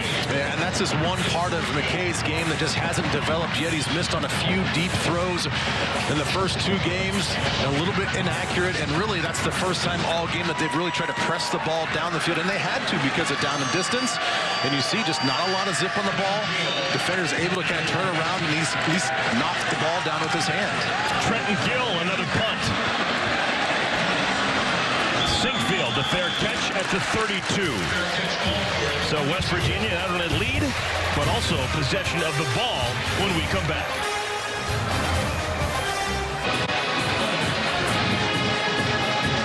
NC State down by 3 against West Virginia. The guy in the black hat is Tony Gibson, co-defensive coordinator at NC State, and this is an emotional afternoon for him. He is so closely connected with not only the state of West Virginia, but also this Mountaineer program. Last year, he was the defensive coordinator. In total, he spent 16 years on staff here at West Virginia. Born and raised in the Mountain State, played collegiately at Glenville State. This is a place where he is called home forever, and will always call home, but now he's coaching against the Mountaineers. Yeah, and I had a chance to talk to him before the game, and he was talking about just the calls. We're going to have a pass interference here on NC State, but the calls start flooding in from the reporters last Saturday night. He's like, I couldn't even enjoy our win, and I was getting... Interference, defense, number 8. The penalty is 15 yards. Previous spot, first down. Deshaun Smith called for the defensive pass interference. And certainly Tony Gibson's not going to be happy with that. But, you know, he was just saying, like, I'm excited to come back, but, you know, it's kind of distracting at the same time because everybody wants to talk to me about it. He's like, I just want to get the game started, see some of my players, and just kind of move on. Originally came to West Virginia to coach Rich Rodriguez's staff. First down, throw for Kendall. Ollie Jennings. True freshman getting playing time, and he's got a first down. 14 yards for Jennings. First down, West Virginia. Last time West Virginia had the football, 11-play drive resulting in a field goal. They talked about it all week, too. Head coach Neil Brown saying we got to win our one-on-one matchups, not just on the inside, but across the board. If you're in a man-to-man situation, win that matchup. If you've got a guy to block, win that matchup. And so far on the outside, these receivers are winning those matchups. Kendall again wants a bunch, throws it up for grabs, and it is knocked down. Let's send you back to L.A. for a Dave & Buster's game break. Elsewhere in the Big 12, Kansas State had led by as many as 10 at Mississippi State, but the Bulldogs have broken through. Garrett Schrader shredding the defense. 5-yard scoring run. It's 21-17 Mississippi State in the third quarter of this battle of unbeatens. Back to Eric and Ben. That would be a wonderful win. Big 12 already has a good road win against a Power 5 team. Kansas. BC yesterday. Kendall. Pass knocked out at the line of scrimmage. So 2 consecutive passes knocked down. One by a DB, this one by a lineman. And it's 3rd down and 10. Austin Kendall's going to have to do a little bit better job of recognizing and diagnosing where these safeties are. They try to double move a couple plays ago that got broken up. Probably had a good chance of getting intercepted because there's a safety lurking over the top. He had a slant pass on the last possession down by the goal line with the safety over the top.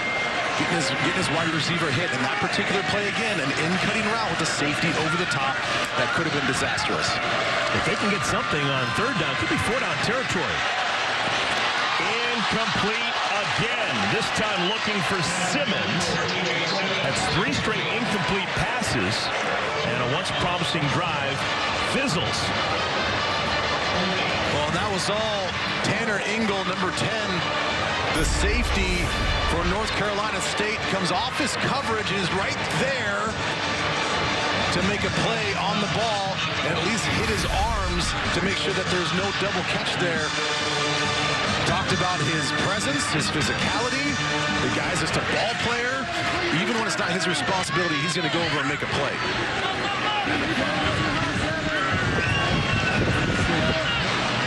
Roden is able to knock 2 balls inside the 10 in the first half. Trying to do it for a 3rd time. And he gets the job done. Thayer Thomas got hit. He was just trying to make a fair catch, and he was bumped. And that is going to move the ball away from the shadow of the goal line for NC State. Yeah, Josh Chandler's got to do a better job. Interference, number 35 of the kicking team. Penalty is 15 yards. First down. So instead of the ball at the 5, it's going to be all the way out to the 20. Big break for NC State. Can they capitalize? We'll see when we come back.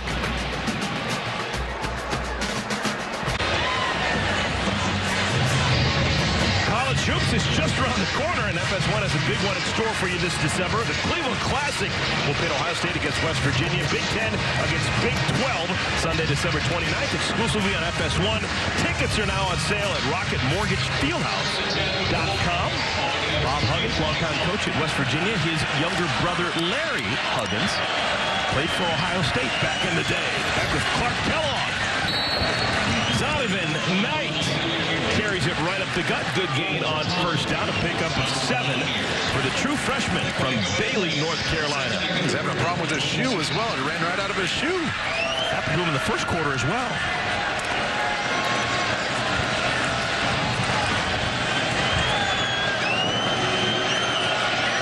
Second possession of the second half for NC State. Again, Knight close to the first down marker. Boy, he took a shot right to the back of the head.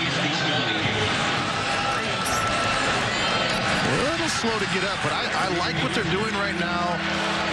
It is 3rd and 1, but they're just attacking downhill with their most physical runner. As always, out of the gun, even on 3rd down and inches. McKay got stoned. Oh, on 3rd and half the yard. The play call decision was to pass it, and they don't get anything. They lose a couple of yards. Reese Donahue and friends with the tackle. And it's going to be a 3 and out for NC State. We say all the time, rush and coverage has to work together, and Donahue is there to make the tackle, but it's all set up because Keith Washington, 28, the corner out on the edge. In a zone coverage, he gets right underneath the slant route that they're looking for. And because of that color, that flash, he has to pull the ball down. There was no other option. Oh, my! A block punt, and West Virginia's got the football. Absolutely destroying that punt. It's Logan Timmons, the fullback.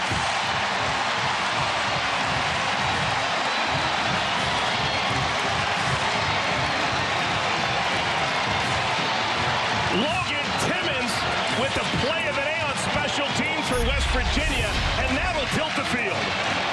Well, he comes in virtually unblocked. He has to slow down.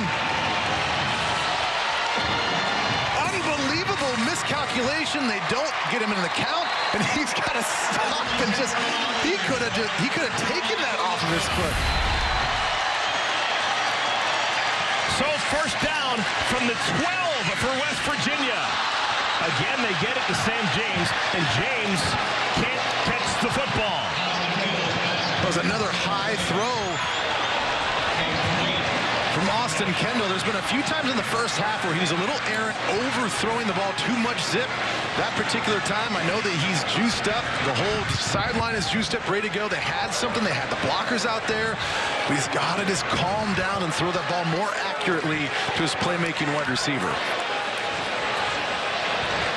Second down.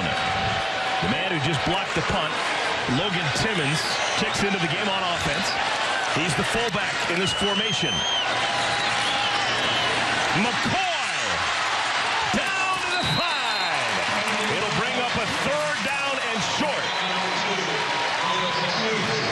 Louis Jesus saved a touchdown. They're going to play with tempo and get right up to the line again. McCoy, touchdown, Mountaineers!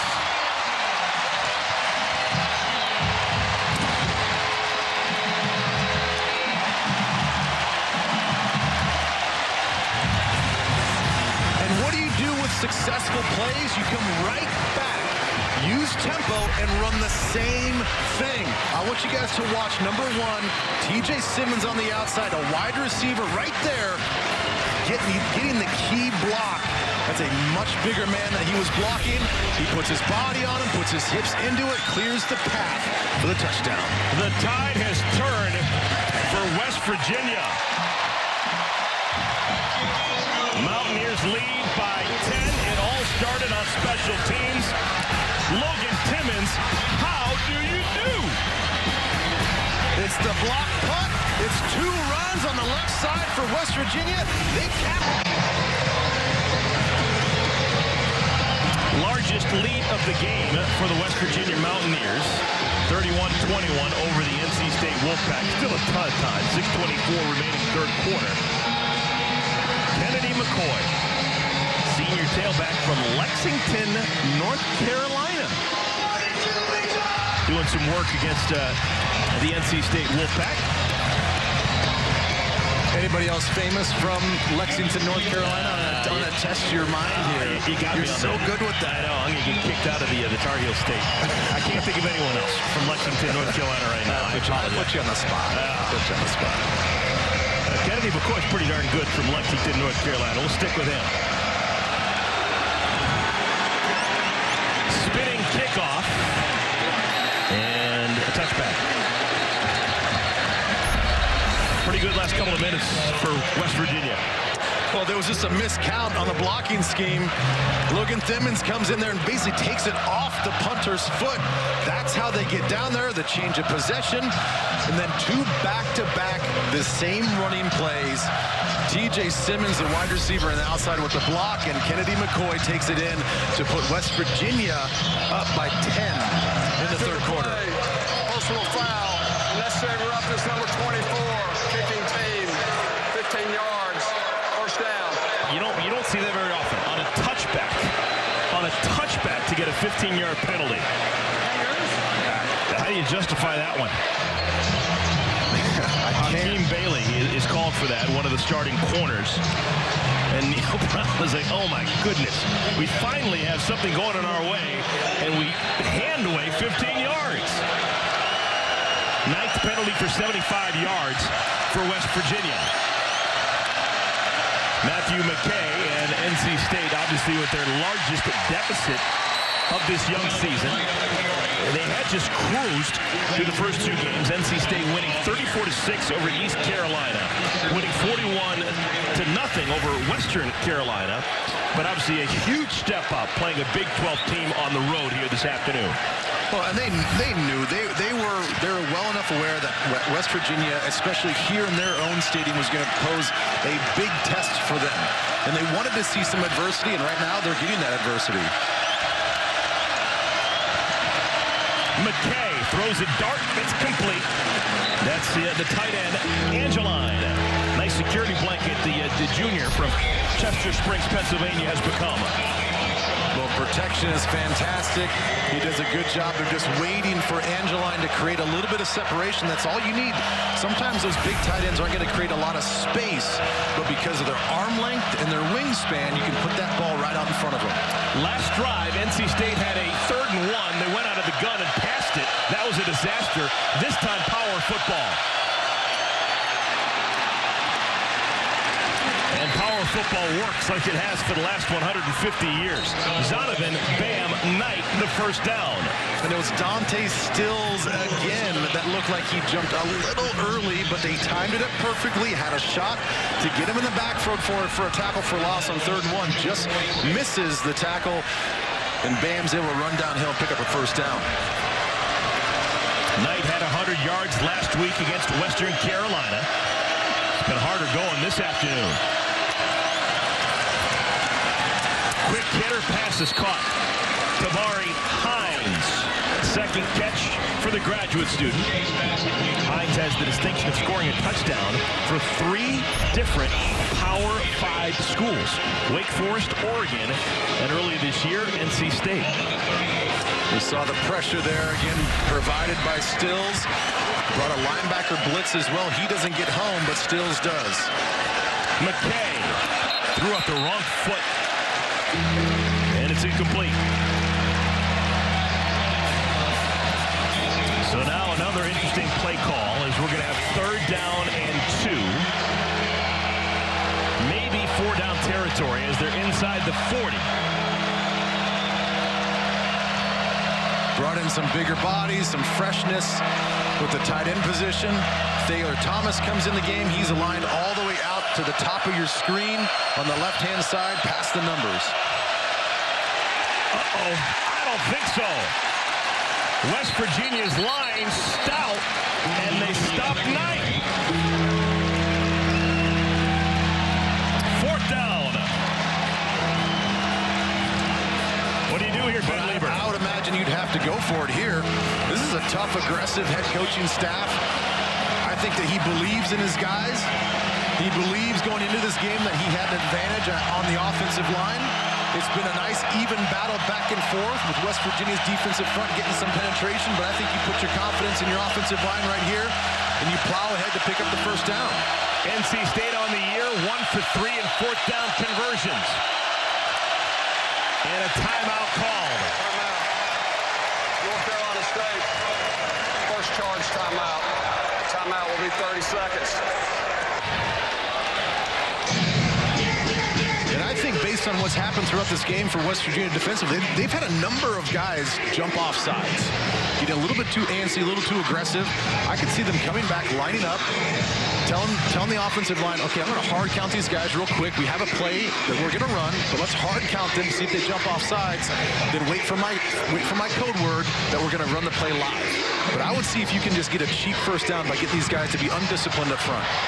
Ben Lieber, as a former All-American linebacker, Kansas State, what were some of your keys as a linebacker when you know it's going to be power football, there's going to be a run, either a quarterback sneak or power? Well, it's all about spacing for your guards and your center. If they're going to pack down, a lot of times you can get some reads on the spacing of those gaps. When they really pack it down and go shoulder to shoulder and foot to foot, you know something's coming down inside. You got to imagine that Matthew McKay will be under center.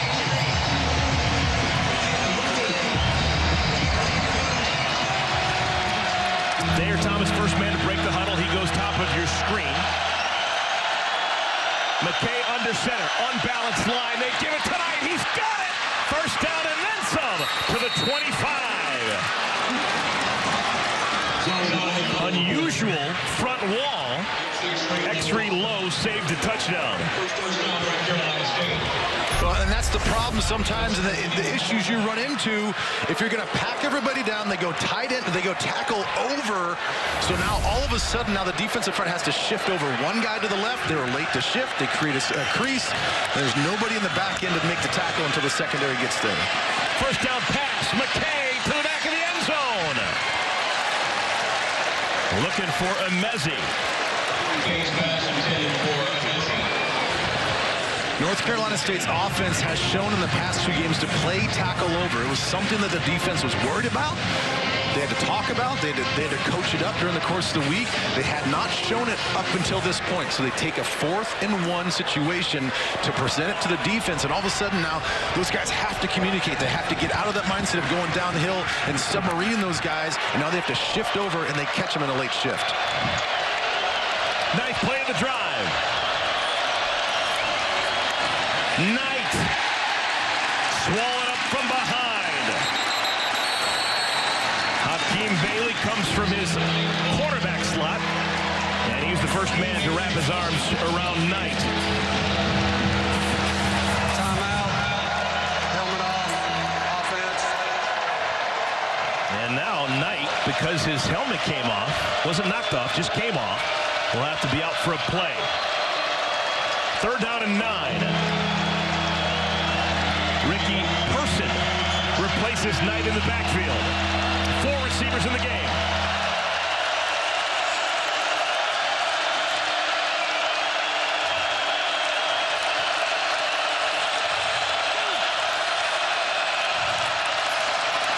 comes the rush.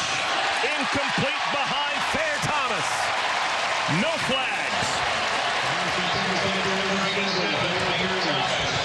They sent Thomas over in motion just to check to see if they were in man-to-man situation. They were not. They played a zone. He thought he was going to be able to sit down right there in the middle of the field, but a nice little zone pickup by the nickel just to present a body position there. Causes the errant throw, and now to settle for a field goal. Field goal attempt. This from 41 yards. Christopher Dunn missed from 51 in the first half.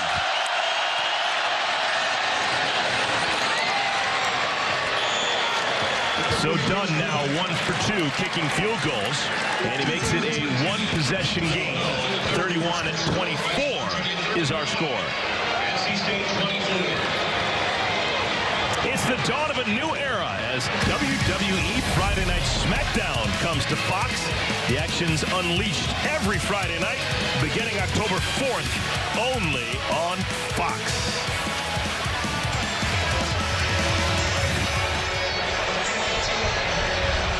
All right, Dave Doran's bunch would have liked a touchdown, but they're happy with the 3. Well, you got to be happy with just the points. Of course, they'd love to put the ball in the end zone, but every possession now, as this clock is winding down, as this game is winding down, has become extra important that every possession at least ends in points somehow, some way. They grinded it out. You had to rely on Bam Knight to get you down there. You had to rely at times on your quarterback to get you down there. This is the adversity that he talked about. Had 2 easy wins. Now he wants to see if his offense and his defense can step up when they're behind.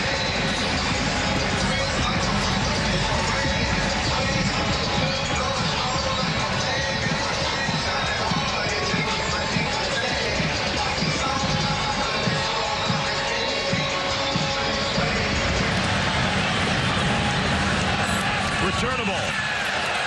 James starts from the 1. Can't get back out to the 20.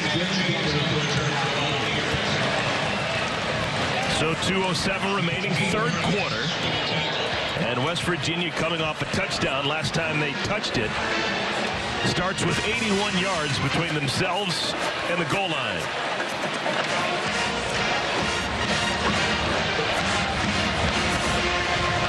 West Virginia historically awful running the football first 2 games of the year.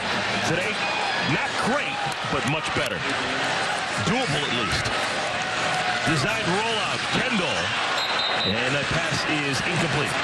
Yeah, a lot better, and I think it looks different because a lot of those shovel passes look like runs. I mean, essentially, I think from a defensive standpoint, you chalk it up as a run, and those plays have been very successful. So that doesn't account for a true rushing stat, but it is a ball behind the line of scrimmage that's being run, and usually around the left side of this offense. They figured we've got some youth, some new guys starting in the middle, so let's not try to run down the middle of this stout defense. Let's just hit the perimeter, and they've been awfully successful. Lenny Brown into the game in the backfield, and Brown's got the football. As per usual, another run around the end, and it's going to bring up third down. If you missed the story first half of the game, we talked about the fact that both guards and the center are starting for the first time together this year. That's why we've seen so many runs on the edges, not so much between the tackles up the middle. Third down. Kendall throws late. It's picked. Coming the other way. Drake Thomas has the interception. NC State football. True freshman linebacker continues to impress. Drake Thomas with the pick. Well, it was the pressure up the middle. We talk about the guys on the inside for West Virginia are new. Bryson Mays, and you've got James Gamitter up front. They give up the pressure, and then sometimes as a linebacker or defensive player, you play your spots. Just play your spot. Don't try to do too much. Good things can happen. You get an errant throw, and Drake Thomas is right where he needs to be to intercept that ball. Costly turnover, first one of the game.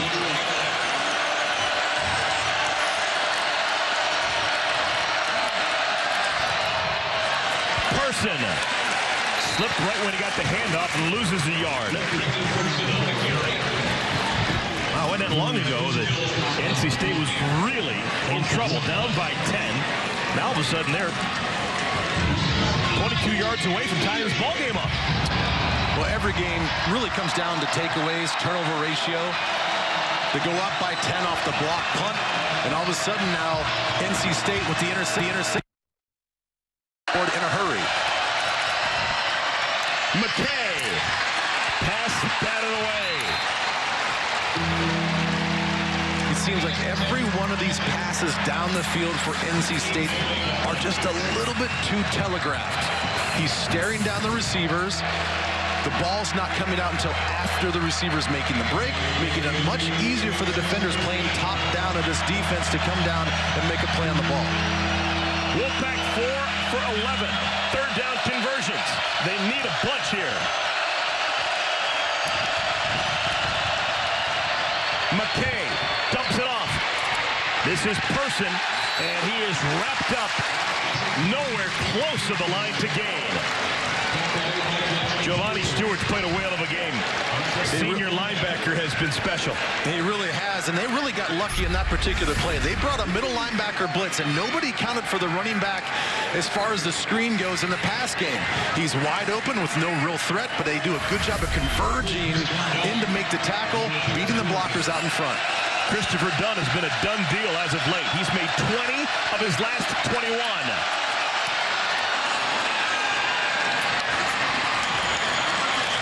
37-yarder. So in the last 2 minutes, he's made a 41-yarder and a 37-yarder, and he draws NC State within 4.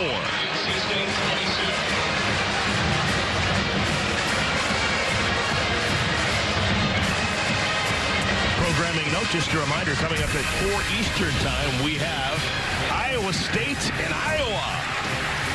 It's going to be an awesome game. Nate Stanley's been terrific for Iowa. Iowa State coming off a tough win against Northern Iowa in the first game. Got a bye week, got an early bye week to prepare for this game against their in-state rival.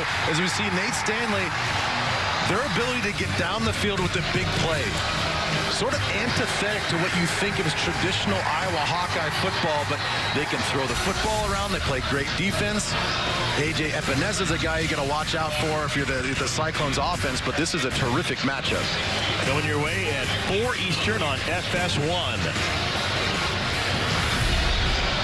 Well, we can only hope that it holds a candle to this one.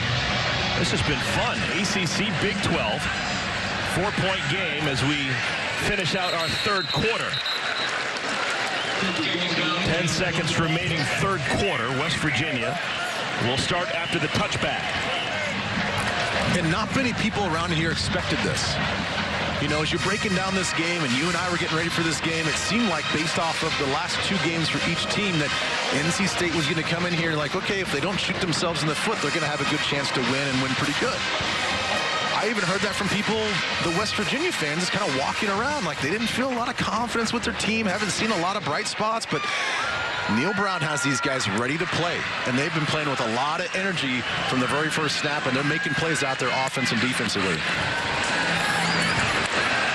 Pass is complete. That's Simmons.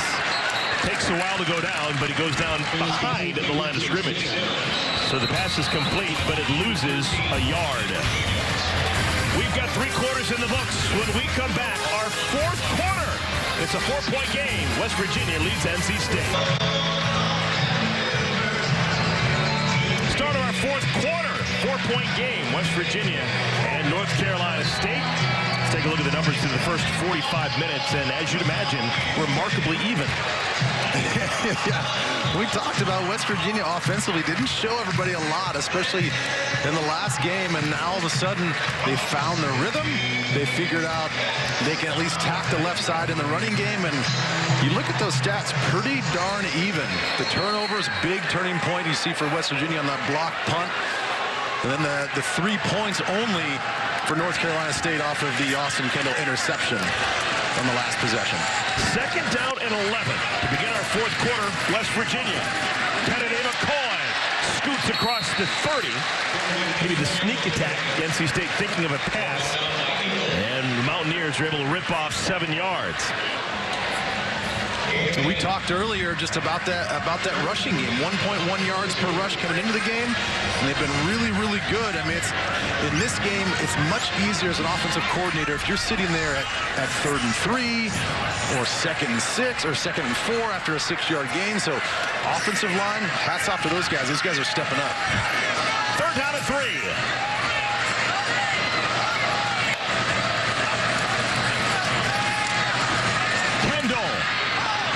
In the direction of McCoy, and a flag comes down. Brock Miller was shading Kennedy McCoy. Did he get too close? That's an awfully tough call to me. I mean, just the initial look at this, it seems like an uncatchable ball. You'll see Austin Kendall take a shot here at the end of the play from a spying linebacker. Pass interference, defense, number 12. Ball be placed at the spot of the foul. 1st down. So it was Brock Miller, junior linebacker. And because of the penalty, West Virginia stays on the field offensively. They've tried a couple times, West Virginia, to get the running back out of the backfield on that wheel route where he starts in the backfield and goes up the sideline. Unsuccessful, but at least you get a penalty out of it. McCoy, patient through the line, crosses midfield, down to the 45. And here they go again, playing with tempo. This time, they're not going to attack up on the outside, but on the inside, using a puller, an extra blocker, creating extra gaps on the left side. I like how they're switching up, doing a little self-scouting of themselves, understanding that, hey, we can run inside on these guys now as we've hit the perimeter so much in this game. Best inside run of the game for West Virginia. McCoy. Able to get back to the line of scrimmage. Laurel Murchison, that big right paw, slows him down. Murchison, the senior. Coaching staff raving about him. Says he loves the game more than most. Kendall throws late over the middle, complete to James. And Sam James, another 1st down. Another smart decision there by Austin Kendall. He was looking for Bryce Wheaton, number 83 on the outside. He was singled up, trying to look for another double move, but a safety came over the top, closed that window off, had enough time to come back and find his check down. 9th catch of the afternoon for Sam James. And the big fella, defensive lineman Laurel Murchison, we were talking about a moment ago, is now down on the field. We'll have more from Morgantown when we come back.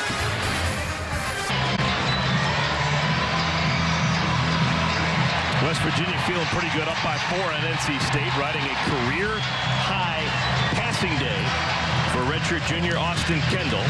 He's thrown for 261 yards, and this is 4th start as a college player, 1 in Oklahoma last year, and now his 3rd here at West Virginia.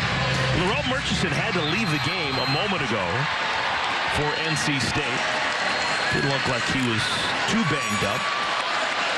They're playing it out one of their best right now. In his place, Aleem McNeil, number 29. Kendall can run. Oh, look at the Zuzu. Austin Kendall inside the 10 and pushed out of bounds. Didn't know he had it.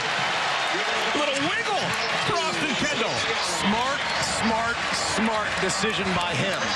He saw everybody was covered. He's done this a number of times where he sees his receivers covered. I don't need to force any throws down the field. I see a wide open green grass in the middle of the field. I'm going to take it and pick up a 1st down. It was Jarius Moorhead who thought that Kendall was going left when he went right. Kendall throws a dart low to the end zone. Touchdown! West Virginia! Ollie Jennings!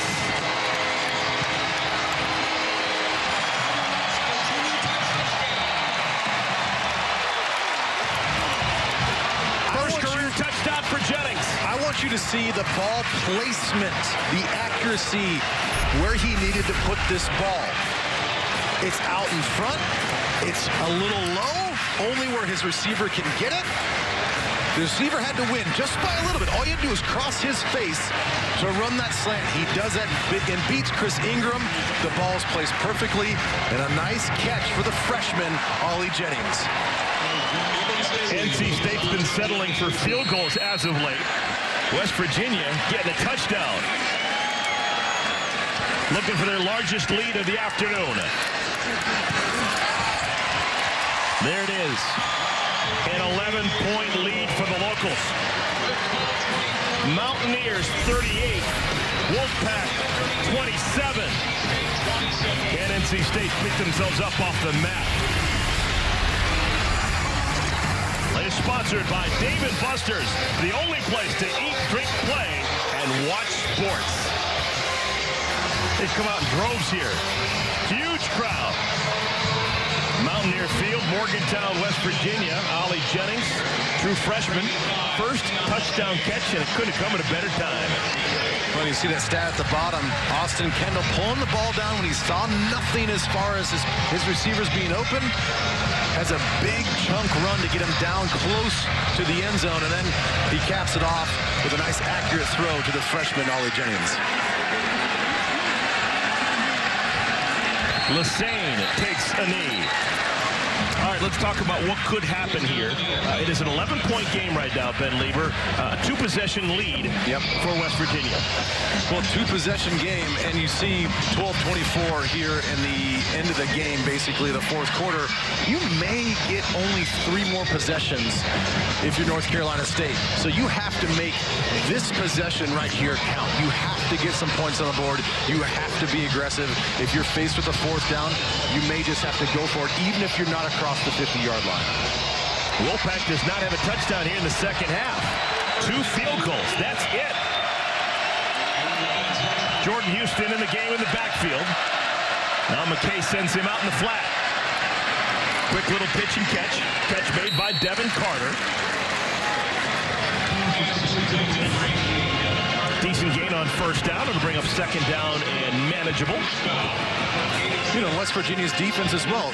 Don't try to do too much. They've done a nice job up to this point.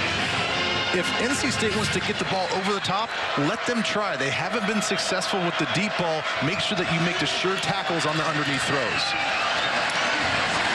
Pass is knocked down at the line. Is that Jordan Jefferson? The true freshman from Navarre, Florida, making his first start. Coaching staff adores this guy. Number 95.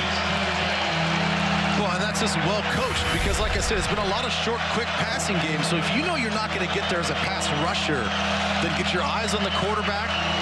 Once he gets his arm back and he's going to deliver that ball, get your hands up in the air to see if you can tip a pass. Let's see if they find Emeka Emezi. Doesn't have a catch here in the second half. Knocked away! They were looking for Emezi, but no chance. Tyke Smith. And again, West Virginia's defense is playing landmark defense in their pass drops. Tyke Smith didn't do anything, didn't give ground, didn't do anything as far as running to a receiver. He sat flat-footed watching the quarterback. Look, he barely moves.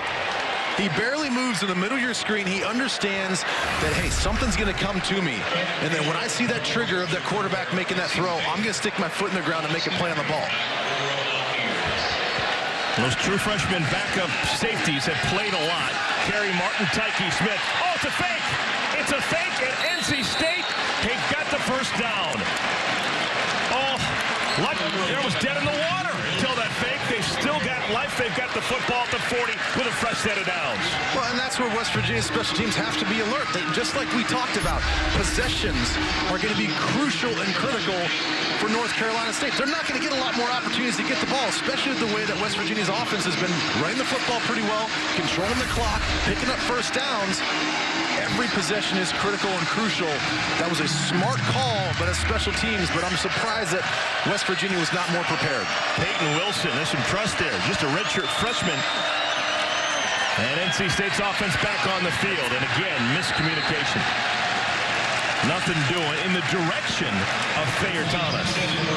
And that wasn't even close. That was thrown about 15 yards out of bounds. He wasn't getting a lot of pressure. It wasn't like he had to get rid of that ball immediately. He just didn't like what he saw, I guess, and had an errant throw. Ben, going back to that comment just a moment ago, Josh Norwood was kicked out of the game for targeting in the first half, starting safety for West Virginia. West Virginia worried about their youth in the secondary. Young players have played well. They had played really well. You know, not only offensively when they had to inject some guys in the guard, center guard position, but obviously defensively now with Josh Norwood being out, Tyke Smith, who's normally a cover safety, is a little bit different position than the free safety. He said do a little bit of a dual role as far as practice and preparation goes, and he comes in, he's making plays as well as a true freshman. Gary Martin, middle of your screen. 18-year-old safety, now a huge play. It's third down and long once again.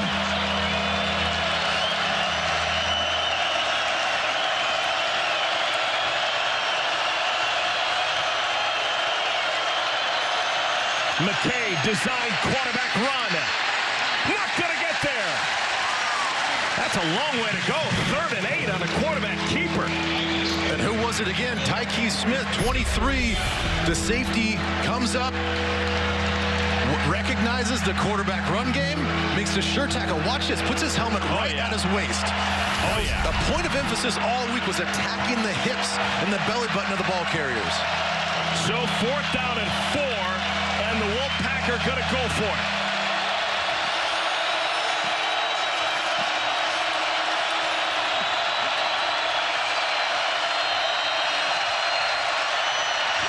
Again, knocked down. West Virginia football.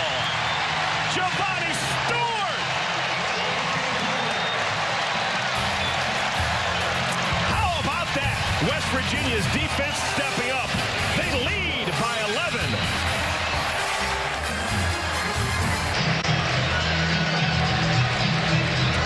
Welcome back to Morgantown. It was a 4th down stop for West Virginia defense. They bring a blitz on the left side. And watch Jeffrey Pooler get his hand up right there. But I want to point something out.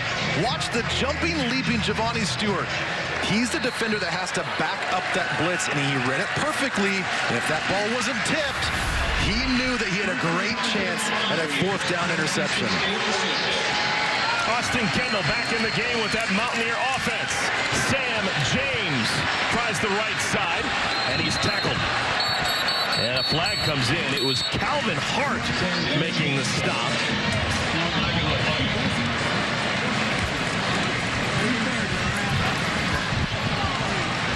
And it's a holding against West Virginia. Offense number 1, 10-yard penalty. Still 1st down. TJ Simmons. That's now 10 penalties for West Virginia. Well, they've been asking those guys on the outside, the receivers, to block a lot, as we've seen a lot of perimeter run game stuff. Simmons partly responsible for one of the touchdown runs because of his blocking, his tenacity, his aggression, and just caught up with him on that particular play, getting a little too handsy pulling the jersey.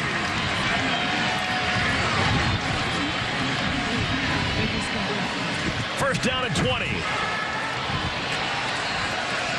Sinkfield breaks the first tackle and makes something out of nothing. Gain of 4. 2nd down. And this has got to be disheartening for North Carolina State's defense, and team-wise, you're just watching this clock get milked down. A much more conservative approach by West Virginia as they've played with tempo throughout the game, been really successful when they line up and kind of catch them off guard, but obviously with an 11-point lead, time is your friend, and you want to see that clock tick down and tick down. NC State could probably withstand another field goal, but a touchdown here would be a death knell. Sinkfield keeps the legs moving. It'll be 3rd down and 12. 3rd down and 12 after a couple of runs. Again, Calvin Hart, a tackle. And if I were NC State right now, I would not bring any pressure. I would force Austin Kendall to find some sort of window. Only rush 3, drop 8, and make them be really precise in their throws. Still a whole bunch of time left on the game clock. The play clock's down to 15. You can't imagine Mountaineers are in a hurry.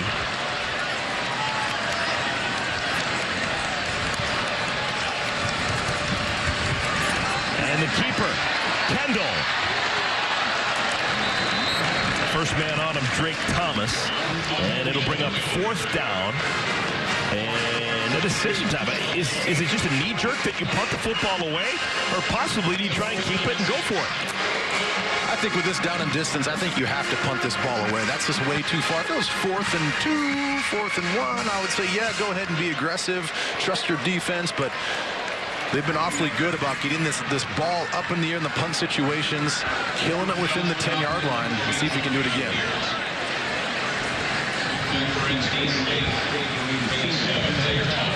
It's been all West Virginia, for the most part, offensively here in the second half. Now they need a play on special teams, and a flag comes in. It's delay of game. Delay game. Offense. 5-yard penalty. 4th down. The clock will start on the snap. That's by design. Obviously, the punter feeling that an extra 5 yards would probably help out. And what you're going for here now for special teams purposes is just get that ball high in the air. All about hang time with this punt.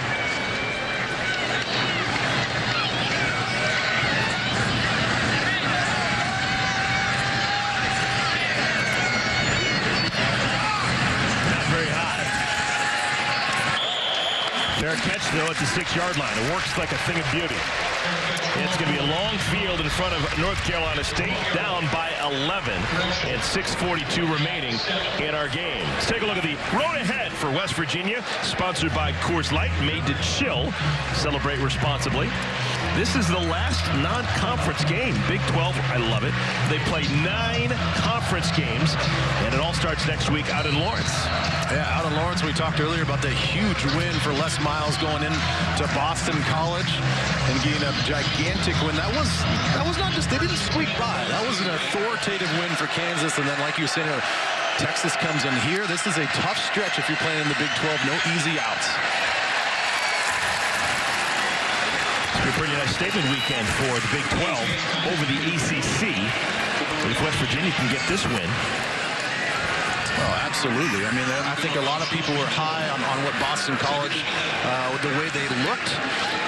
Kansas goes in there, gets a huge win, and, you know, West Virginia did not look very good in the SEC last week against Missouri.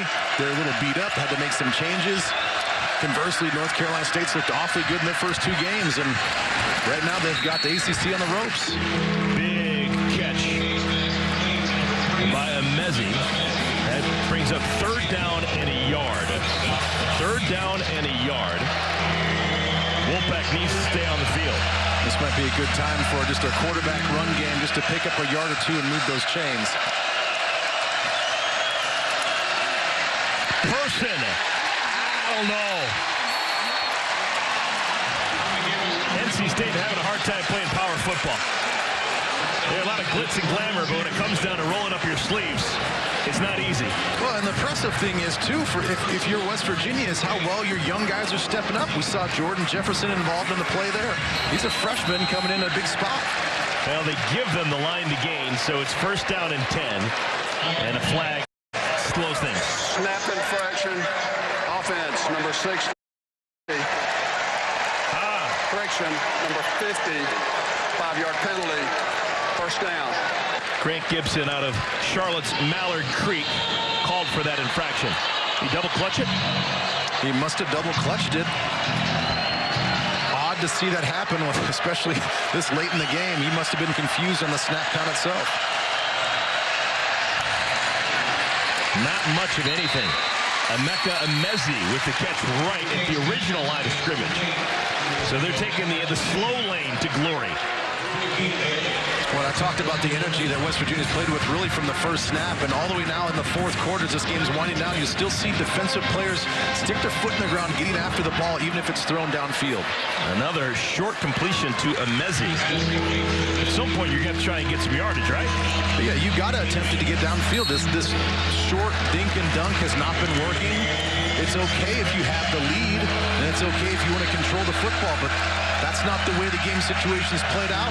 They've tried throwing the ball down the field a few times with no success, but you got to try it again.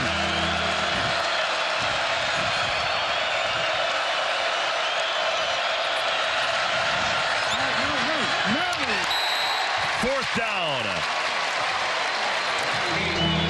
Adversity for the first time all season for Matthew McKay and the NC State Wolfpack.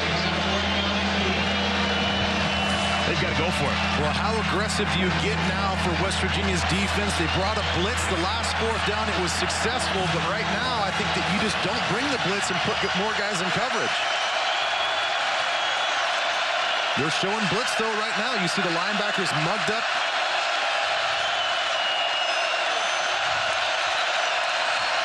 Just a three-man rush. Incomplete. No flags. West Virginia football. And they go and attack one of the best corners for West Virginia and Hakeem Bailey. And in back-to-back possessions, West Virginia stands up on fourth down. They take over 38-27.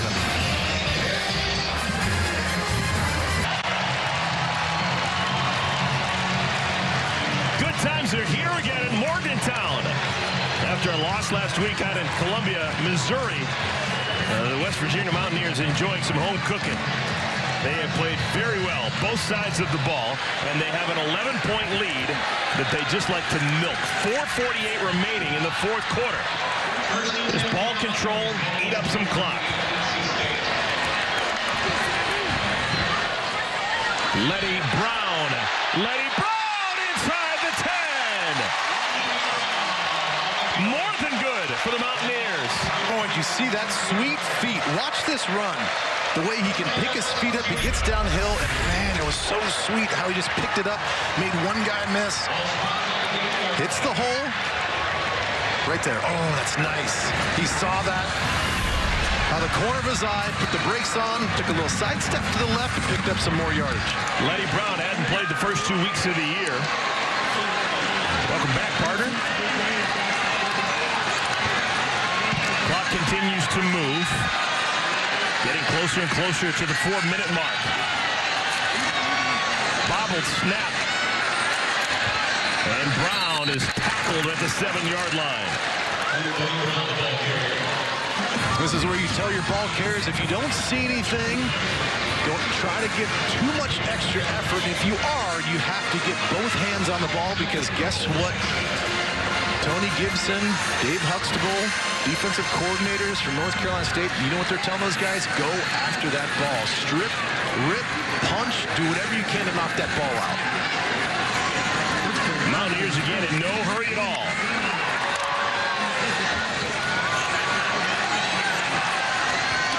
They've outscored NC State 17-6 here in the second half.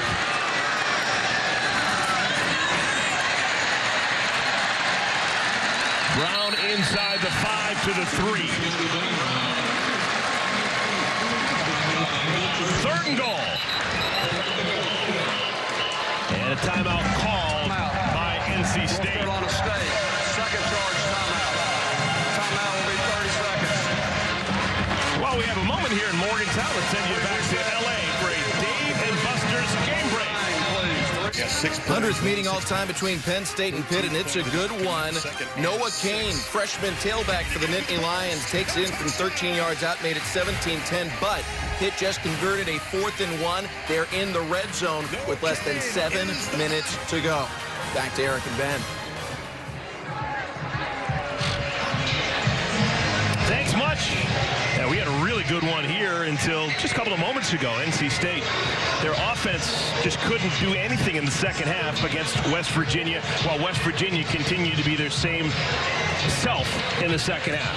Yeah, they really did. They stuck with the game plan. They even changed things up a little bit. They kind of went some more inside runs and, try to caught them off guard. They did a good job with some of the play action reads and really playing with the safeties and the linebackers for North Carolina State, and something that we didn't expect. And I get that the point of this game is right now, but they are just mashing on the inside part of this defensive front, which really, when the game started, really had the advantage against an inexperienced and young offensive line for West Virginia. Maybe 4-down territory for West Virginia. They're already up by 11. Field goal makes it 14. Third down carry. Touchdown! Lenny Brown!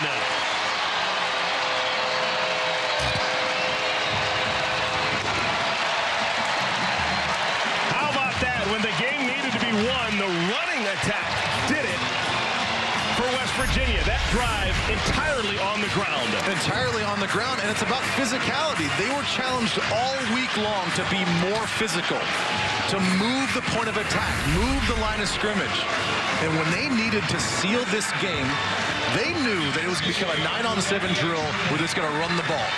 North Carolina State knew it, and they went mano-a-mano, talk about winning one-on-ones, and they won the game with their physicality. West Virginia came into this game 123rd in the country in scoring. 14 points per game. They're sitting on 44 right now.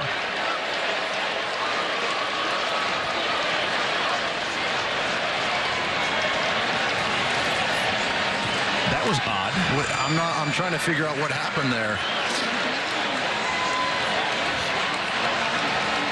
So it's the touchdown, 6 points, but no extra point.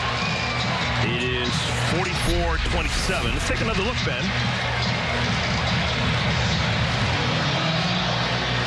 And he just takes a knee. Okay, let's figure it out. If they did screw it up and they somehow North Carolina got the ball, went the other way and got 2, that would give them 29. Making a 15-point game. Number 15 for West Virginia will wear number 81. My only thinking so you're really playing the math game at this point? My only thinking is, yes, the only way that Neil Brown can kind of see a way of losing is if they miss the kick or it gets blocked or fumbled or they run the other way and get 2 the other way, and that would have made it a 44-29 game, 15. I don't know. I think you're kind of overthinking the analytics there, aren't you? That was blatantly clear that they weren't attempting an extra point. I've never seen that before, playing that sort of math game with 3 minutes left to go in the game, and you've got this game virtually locked down. Never let it be said that Neil Brown is not playing chess when everyone else is playing checkers. He's thinking about things that we've never even conceived of. Time now for the Smokin' Player of the Game, sponsored by Old Trapper Beef Jerky. What's your beef? Well, it's got to be Sam James to me. They relied on him early and often to get involved with this offense. He took a couple of those little shovel passes and went around the corner and made some plays. Then in the passing game, going down the field, making plays as well, breaking some tackles, staying on his feet. They asked him to step up in this game, and he delivered in a big way. First and 10 for NC State. NC State. 3:04 remaining with 1 timeout. McKay over the middle finds Amezi.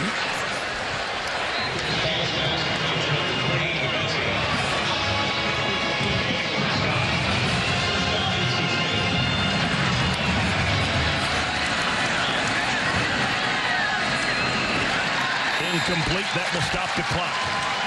Well, this is the direction of Zonovan Bam Knight. This is where you just get really conservative defensively. You see they're dropping 2 safeties deep. They're asking their corners to play off. Almost looks more like a cover 4 sort of concept, even though they don't play a lot of cover 4 in this defense anymore. But in this game situation, drop as many guys back as you can and just make the sure tackle underneath. McKay stoned! Dante Stills!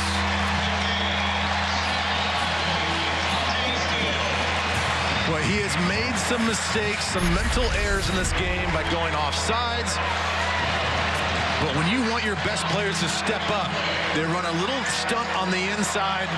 That whole thing was set up by his brother, Darius Stills, to pick the guard in the center, and he loops around for an easy sack. McKay gets it back and then some, finds Amezi.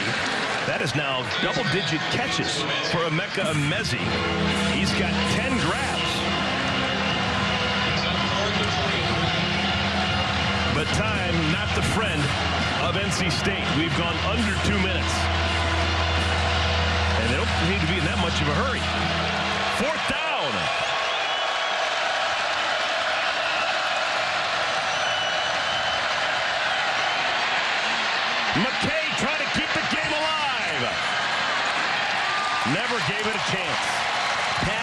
Strong looking for a Mezzi, and that'll do it. Katie bar the door.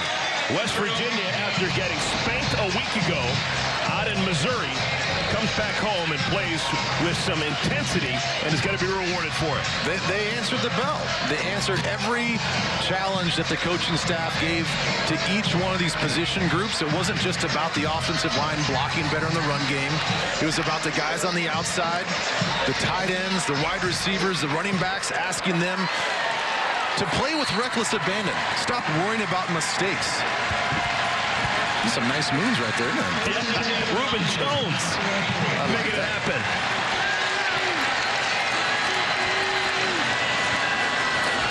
West Virginia just going to run this one out. And they give it to Kennedy McCoy.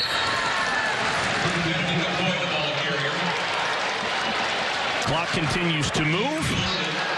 And it looks as if NC State has waved the white flag, choosing not to use their timeout remaining. Well, and like I was saying, offensively they answered the bell, and then defensively as well. There were times in the game last week against Missouri where they couldn't even understand what defense the guys were playing. They would call a defense, they'd go back and watch it on film. These guys are not even lined up right. They're not adjusting to the motions and shifts, and they weren't end up in the right spots. And they couldn't even grade out a handful of plays because they didn't even know what defense their guys were playing. And all of a sudden, within a week's practice, they get their guys right. They play with intensity. They're playing much better and more aggressively on the defensive front as well.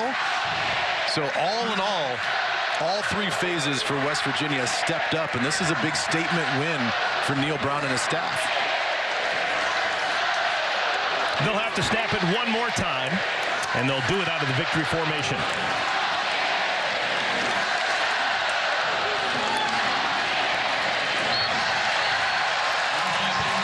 Well, we learned something today about West Virginia. Mountaineers, a tough loss last week, came back home against a good Power 5 opponent in NC State, and they played well on both ends sides of the ball. Yeah, they really did. Hats off to them to not abandoning the run game, putting some trust and faith in their offensive line, going against a really good, stout defensive front for NC State. And those guys, those young guys, inexperienced guys, really rose up to the occasion and punched those guys in the mouth for all 4 quarters. Next up for West Virginia, at Kansas in 7 days' time. Coming up after this short break, we will get you back to Mike Hill in our LA studios for more post-game coverage. For my partner, Ben Lieber, I'm Eric Collins saying goodbye, everyone, from Morgantown.